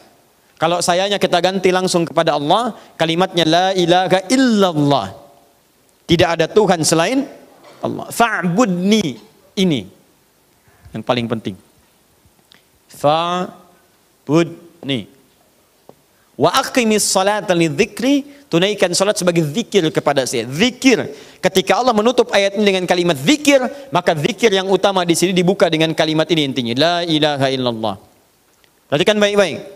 Anda ucapkan la ilaha illallah. Ucapan ini bukan kalimat di lisan saja, tapi zikir yang mampu mengingatkan Anda dengan Allah dan dekat dengan Allah Subhanahu wa taala. Fokus. La ilaha illallah. Lihat kalimat ini. Illallah, Allahu. Tidak disebutkan nama Allah. Saya ulang, tidak disebutkan nama Allah. Baik dalam Al-Quran ataupun dalam hadis, kecuali menunjuk pada beberapa makna yang utama. Satu, menunjuk pada pengesaan. Pengesaan. Kalau dalam bahasa Quran disebut dengan ahad. Ahad. Konsekuensi dari kalimat ini adalah, jika Anda sudah menjadikan Allah hanya yang satu, maka tidak boleh ada terfikirkan atau bahkan tersikapi dengan tindakan yang mengarahkan bahwa Anda, mohon maaf, mengakui atau bahkan misalnya memikirkan Tuhan-Tuhan lain selain Allah Subhanahu wa taala. Bahkan sekadar berucap. Kalau sudah mengatakan la ilaha illallah, berarti semua jiwa raga kita dari ujung kepala sampai ujung kaki hanya kepada Allah saja. Pengertian paling singkatnya, hanya Allah Tuhan yang dipertuhankan, tidak ada yang lain. Jadi kalau ada yang mengatakan ada Tuhan selain Allah, ya ada yang diyakini selain Allah, padahal dia mengakui la ilaha illallah misalnya, maka kalimat la ilaha illallahnya punya persoalan dalam dirinya. Ada yang salah dengan kalimat itu. Nah, kalimat ini disebut oleh Al-Quran dengan nama ahad. Makanya ketika memperkenalkan nama Allah disebutkan ahadnya. Ya, ketika bertanya orang-orang kafir Quraisy pada saat itu, siapa Rabb yang dimaksud? Kamu hanya mengatakan Tuhanmu Rabb. Karena ketika ditanya siapa Tuhanmu, qul a'udzu birabbil falaq, Rabb. Siapa Tuhanmu? Qul a'udzu birabbin nas, Rabb. Kata orang Quraisy, kalau cuma Rabb, kami juga punya Rabb, namanya Lata, Uzza dan sebagainya. Siapa Rabb kamu? Turunlah surah Al-Ikhlas itu. Qul huwa, katakan Muhammad, yang disebut Rabb itu huwa Allah. Ketika menyebutkan Allah, turun ininya ahad. Jadi, kalau sudah Anda katakan mantap Allah, ahad, tidak ada yang lain. Makanya kata Allah satu-satunya kata yang hanya ditujukan pada Tuhan yang hak. Ya, silahkan cek dari namanya. Saya pernah turunkan di sini. Dari namanya tidak akan pernah bisa disaingi oleh nama-nama lain yang dipertuhankan. Setiap Anda hilangkan huruf dalam kalimat ini akan menunjuk pada zat yang sama, yang ahad. Ahad satu-satunya, tidak ada yang lain. Lihat sini. Boleh pinjam penghapus? Masya Allah, dikembalikan pada tempatnya. Alhamdulillah. Biasa ya. Semoga Allah mengampuni dosa kita semua. Baik. Saya dekatkan ke saya aja ya, sini.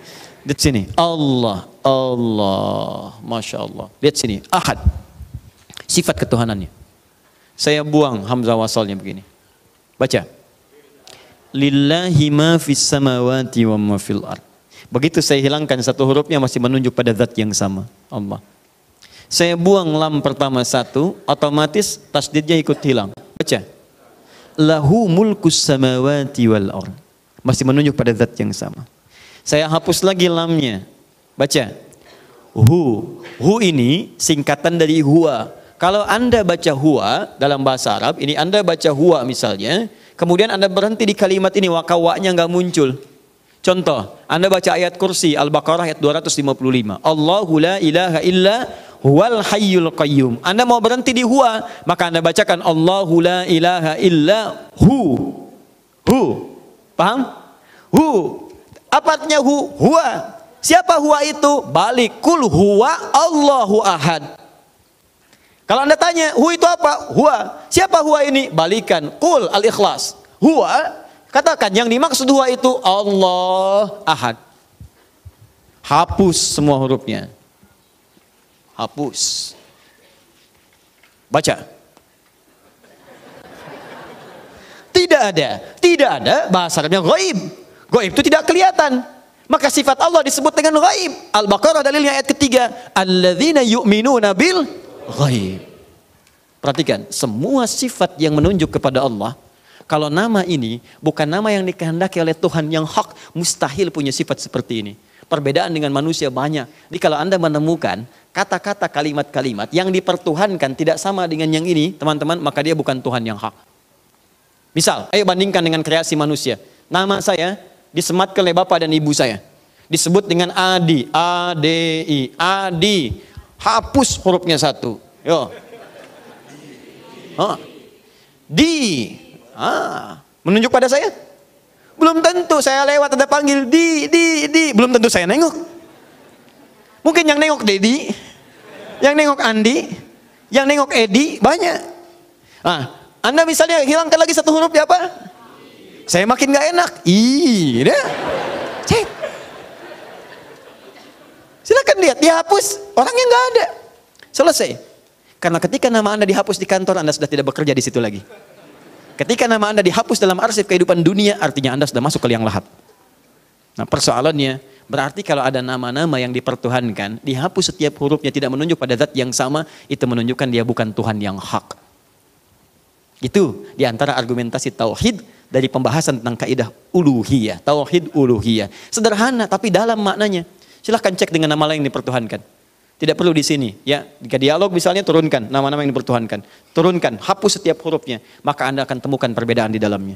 Karya manusia beda dengan penciptaan Allah Subhanahu wa taala, dan nama manusia beda dengan penamaan yang melekat pada Allah Subhanahu wa taala. Jelas sampai sini? Maka dari itu kalau sudah yakin, kenapa Anda masih mempertuhankan yang lain? Nah, ketika Allah kemudian mengatakan, "Ya Allah, saya mau ya Allah," sudah menuhankan Anda, maka jangan akui Tuhan yang lain. Bagaimana caranya? Maka fa'budni, buktikan itu lewat penyembahan, ibadah. Ibadah. Maka nama Allah itu melekat makna yang kedua, al-ma'budul haq. Kalau sudah mengatakan la ilaha illallah, artinya Anda sanggup membuktikan keyakinan itu dengan penyembahan pada Allah. Bagaimana caranya? Ibadah. Makanya setelah kalimat syahadat muncul kemudian turunan ibadah. Setelah asyhadu an la ilaha illallah wa asyhadu anna muhammadar rasulullah, apa setelahnya? Salat. Bukankah salat ibadah? Bukankah salat ibadah? Makanya Nabi Musa diminta salat. Lihat kalimatnya. Quran surah 20 ayat ke-14. Innani anallahu la ilaha illa ana, kata Allah. Fa'budni, sembah saya. Gimana ya Allah? Wa aqimis salata lidzikri. Salat. Salat. Salat. Anda bertanya, ya Allah, saya ingin menyembah Engkau dengan lebih lengkap lagi, bagaimana caranya? Maka Allah turunkan tata cara mendekat kepadanya, bingkainya disebut dengan Islam. Bingkai itu dalam bahasa Al-Quran disebut dengan din. Turun Quran surah ketiga ayat ke-19. Inna dina indallahil Islam. Din yang diridhai oleh Allah, sisi Allah untuk menyembahnya adalah Islam. Maka turunan setelah, alhamdulillah, turunan setelah syahadat dalam Islam, semuanya ibadah. Setelah syahadatain itu salat, setelah salat itu zakat, setelah zakat itu puasa, setelah puasa haji. Bukankah semuanya ibadah? Nah, jadi kalau ada yang mengatakan Tuhannya Allah tapi tidak mau salat, berarti ada yang salah dalam la ilaha illallahnya. Makanya setiap panggilan salat melekat kalimat la ilaha illallah, bahkan ditutup awal dengan akhir. Diperkenalkan Allah dulu, Allahu Akbar, Allahu Akbar. Syahadu an la ilaha illallah, ujungnya la ilaha illallah. Ingatkan, kamu benar nggak la ilaha illallahnya? Ayo salat, buktikan. Jadi kalau orang dipanggil Allah, diingatkan la ilaha illallah, nggak mau salat, ada yang salah dengan kalimatnya. Allahu Akbar, Allahu Akbar. Iya tahu.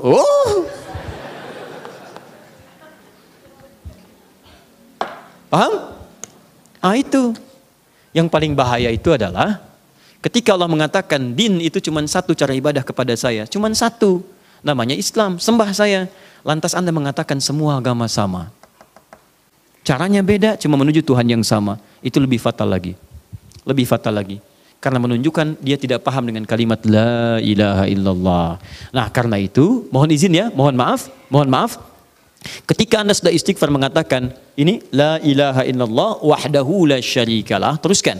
Begitu Anda mengatakan kalimat ini la ilaha illallah, coba dicek dulu apakah benar selama ini la ilaha illallah. Cek apakah benar selama ini la ilaha illallah. Betul enggak? Ya. Betul enggak memprioritaskan ibadah? Jangan-jangan selama ini la ilaha illallah tapi begitu ada misalnya bola didahulukan. Ya. La ilaha illallah, belanja dahulukan. Ibu udah pulang dari sini, mampir ibu ke Pondok Indah misalnya, belanja. Begitu sedang nawar, Masya Allah, tiba-tiba adzan berbunyi, Allahu Akbar, Allahu Akbar. Ada musola di bawahnya. Ibu salat dulu atau teruskan nawar? Ayo. Oh. Berarti la ilaha illallahnya bermasalah di situ. Baru tahu, alhamdulillah. Selalu ada alasan, nggak apa-apa ya, nggak apa-apa. Ya, seperti itulah gitu diciptakan. Baik. Nah, sekarang ibu sudah tahu, pulang dari sini sudah tahu ke Pondok Indah, nawar, sedang nawar, ada tadi panggilan Allahu Akbar, teruskan nawar atau sholat dulu? Masya Allah, sholat. Begitu ibu mau sholat, tiba-tiba keluar suara di pengeras suara, diskon naik 95%. Pertanyaan saya, ibu teruskan? Masa bisa aja kalau di masjid. Insya Allah ya, insya Allah istiqamah. Paham? Nah, barangkali coba dicek teman-teman sekalian yang belum ada keberkahan di rumah itu, mungkin ini Anda terlampau banyak merespon dunia. Malam-malam ada panggilan tahajud, dibangunkan, bahkan diutus nyamuk yang kecil membangunkan Anda. Dasar nyamuk, dasar kata nyamuk, kalau saya bisa ngomong tahajud kamu itu. Itu bangun, itu luar biasa ya. Alhamdulillah ya Allah, dibangunkan, ada bola malam ini, bola, cek ya. Jadi kalau sudah la ilaha illallah, yang lain lewat sholat, kemudian kata la ilaha illallah saya mesti zakat, Anda berusaha supaya bisa zakat. Gitu cara berpikirnya begini, bukan nunggu mampu tapi berusaha untuk mampu. Kalau nunggu mampu mau sampai kapan? Wujudkan itu. Sama dengan pernikahan, kalau tidak pernah bergerak untuk melamar, sampai kapan ditunggunya? Ya, sampai Allah menggerakkan hati dia kepadaku, susah. Jelas ya? Baik, nah jadi ini poinnya, jaga itu baik-baik dan terapkan dalam kehidupan. Kalau sudah seperti itu, nanti akan datang keadaan yang berbeda. Catat kalimat saya. Kalau Anda benar-benar mendekat kepada Allah dengan benar-benar mengaktualisasikan kalimat ini, maka akan hadir keadaan hidup yang berbeda. Bahkan sebelum waktu sholat, Anda akan rasakan keindahan. Tiba-tiba anak-anak Anda yang berwudu duluan bawa sajadah.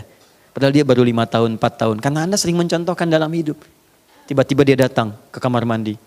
Anda kira dia main air, begitu dilihat ternyata dia sedang berwudu. Anda bisa menangis pada saat itu. Tiba-tiba dia mengambil sajadah. Belum Anda siap-siap, sudah hamparkan. Mah, ayo sholat. Masya Allah. Adek sudah siap ya? Duhur sudah masuk. Allahu Akbar, Allahu Akbar. Adek mau kemana? Kita sholat kan biasa. Sholat apa? Isya. Nggak apa-apa. Tulisan dia. Tapi indah. Tapi indah. Nah itu baru potongan dari la ilaha illallah. Kita belum bisa teruskan ke wahdahu la syarikalah sampai ujungnya. Karena waktu kita sudah habis pada pertemuan kali ini. Insya Allah nanti kita akan coba teruskan dalam jumpa yang lain. Ini kita baru sepotong ini. Ya, awas hati-hati. Karena Anda berjanji di sini la syarikalah. Ini yang paling bahaya. Saya katakan gini, tadi zikir kalau benar, dunianya nyaman, akhiratnya baik. Tapi kalau Anda gagal pada bagian yang ini, lihat baik-baik. Wahdahu la syarikalah. Hati-hati dengan kalimat la syarikalah. Anda mengamalkan dengan salah ini, mengucapkan tapi amalannya salah. Maaf ya, mungkin Anda nyaman dalam urusan dunia, tapi Anda tidak akan pernah memasuki surga saat di akhirat. Hati-hati. Atau bahkan ada yang nestapa dunia dan sengsara akhiratnya. Nah, saya insya Allah akan bahas itu pada pertemuan berikutnya. Dalam sesi yang lain insya Allah. Mohon izin saya menyampaikan beberapa informasi. Yang pertama, saya ingin bertanya dulu. Paham apa yang kita bahas hari ini? Tolong ingat ya, setiap orang yang telah belajar, maka Allah akan langsung menguji ia untuk melihat apakah ia mengamalkan apa yang ia pelajari atau tidak. Maka dari itu, pulang dari sini, saya sarankan kembali pada keluarga, coba berevaluasi diri untuk mengingat dosa-dosa apa yang dikerjakan sampai dengan saat ini. Ya.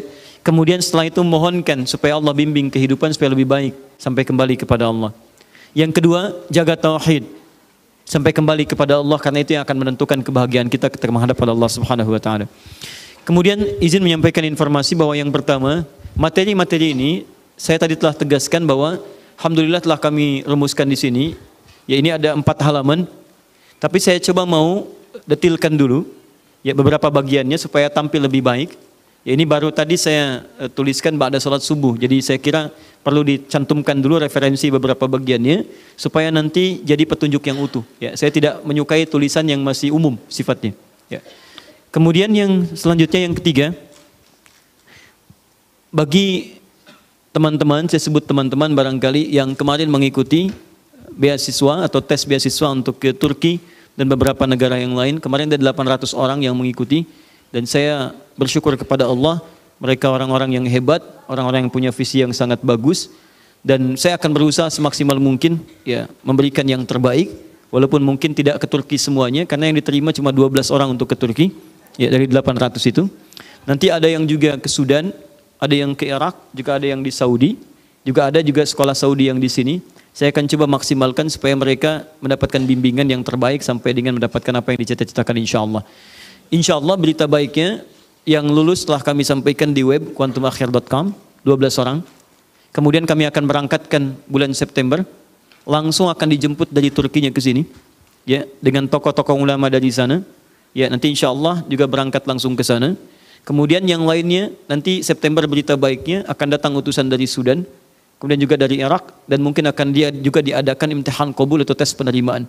Dan insya Allah mudah-mudahan muwafaq dari 800 orang ini, dan semoga Allah muliakan seluruhnya. Yang terakhir, Bapak dan Ibu sekalian, sebentar lagi dalam hitungan hari akan tiba 10 hari yang sangat penting. Saya mohon jangan tinggalkan kemuliaan 10 hari ini. Kami telah sampaikan dalam tayangan malam Jumat tentang kemuliaan ini. Tolong direview, dicek kembali, disimak lagi uraian kami di Akhir TV setiap malam Jumat kemarin. Tolong pelajari betul dan amalkan. Kalau Anda gagal mengamalkan itu, maka Anda mesti menunggu tahun depan. Itu pahalanya sangat banyak. Setiap amalan Anda itu senilai dengan jihad fisabilillah. Jadi kalau baca Quran di hari itu nilainya sama dengan jihad. Kalau wafat syahid Anda. Ya, kalau Anda sholat sama dengan jihad. Yang kedua, berpeluang diampuni semua dosa. Yang ketiga, berpeluang mendapatkan cinta Allah Subhanahu wa taala. Ya, dan yang keempat, berpeluang Anda pun mabrur. Bapak merubah diri dengan lebih baik di hadapan Allah Subhanahu wa taala. Kami telah tuliskan itu. Saya mohon maaf sebesar-besarnya karena barangkali tidak bisa mendampingi sampai dengan akhir sampai Idul Adha. Mohon insya Allah doa juga karena kami akan berangkat dengan ahli Al-Quran ya di pertengahan bulan ini untuk menunaikan ibadah haji, dan insya Allah juga kita akan saling mendoakan semoga Allah Subhanahu wa taala memuliakan kita semua. Dan pada kesempatan ini saya juga menyampaikan permohonan maaf pada Bapak Ibu semuanya dan siapapun pemirsa Akhir TV, dan tolong ingatkan saya jika saya punya terkait utang piutang apapun itu yang pernah saya janjikan dan sebagainya, atau kesalahan tertentu yang memang khusus, silahkan Anda sampaikan, dan insya Allah saya dengan berlapang dada akan menyelesaikan itu semua sebelum barangkali menunaikan ibadah haji, dan semoga dengan itu Allah berikan kemuliaan kepada kita semua. Baik, saya kira itu. Saya mohon maaf belum bisa menjawab apa yang telah Anda sampaikan di sini karena waktunya sangat terbatas. Hanya satu saja barangkali, karena ini sudah tiba di sini sebelum saya datang ke meja ini. Ya, saya hanya jawab satu. Kalau saya puasa Daud hari Rabu, Jumat, kemudian hari Ahad kami ada keperluan atau sakit, hari apa berikutnya puasa lagi, apakah Senin atau Selasa? Berikutnya puasa lagi saat Anda sehat. Saat Anda sehat. Jadi kalau hari Ahadnya misalnya Anda sakit, kemudian Anda ingin mulai lagi, saat sehatnya boleh Anda mulai dan dihitung dari awal lagi. Nyambung dengan yang kemarin tapi dihitung dari awal. Misal Anda puasanya Jumat, kemudian Sabtu ya Anda libur, Ahad Anda sakit. Ya, Senin Anda sembuh misalnya, silahkan boleh mulai dari Senin, tidak ada masalah. Tidak ada masalah. Dan saya berdoa semoga Allah menjaga Anda konsisten, dan Masya Allah orang baru memulai Senin Anda sudah puasa Daud. Ya, semoga Allah muliakan dan Allah jaga Anda supaya ikhlas dan tidak berbuat hal-hal yang tidak diinginkan oleh Allah Subhanahu wa taala.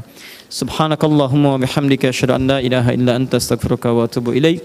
Wa akhiru da'wana alhamdulillahi rabbil alamin. Wal 'afwu minkum. Assalamualaikum warahmatullahi wabarakatuh.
Bagaimana perasaan Rasulullah ketika Anda sebutkan itu? Jadi kadang-kadang harus ada adab dalam kita membahas sesuatu yang tidak penting, sudah tinggalkan, cukupkan. Apalagi yang hanya Allah Subhanahu wa taala yang mengetahui perkaranya. Adapun lisannya dia mengucapkan kalimat-kalimat tertentu, itu ada bahasan-bahasan lain yang lebih khusus yang tidak seharusnya kita bahas dengan lebih dalam. Jelas sampai sini? Baik.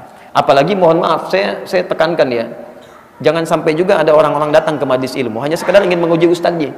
Ini ustadznya aliran mana nih? Ini ingin tahu kemana nih, maka diajukan pertanyaan-pertanyaan untuk menguji saja. Oh, kalau jawabannya begini, ini berarti bagian dari ustadz kita. Kalau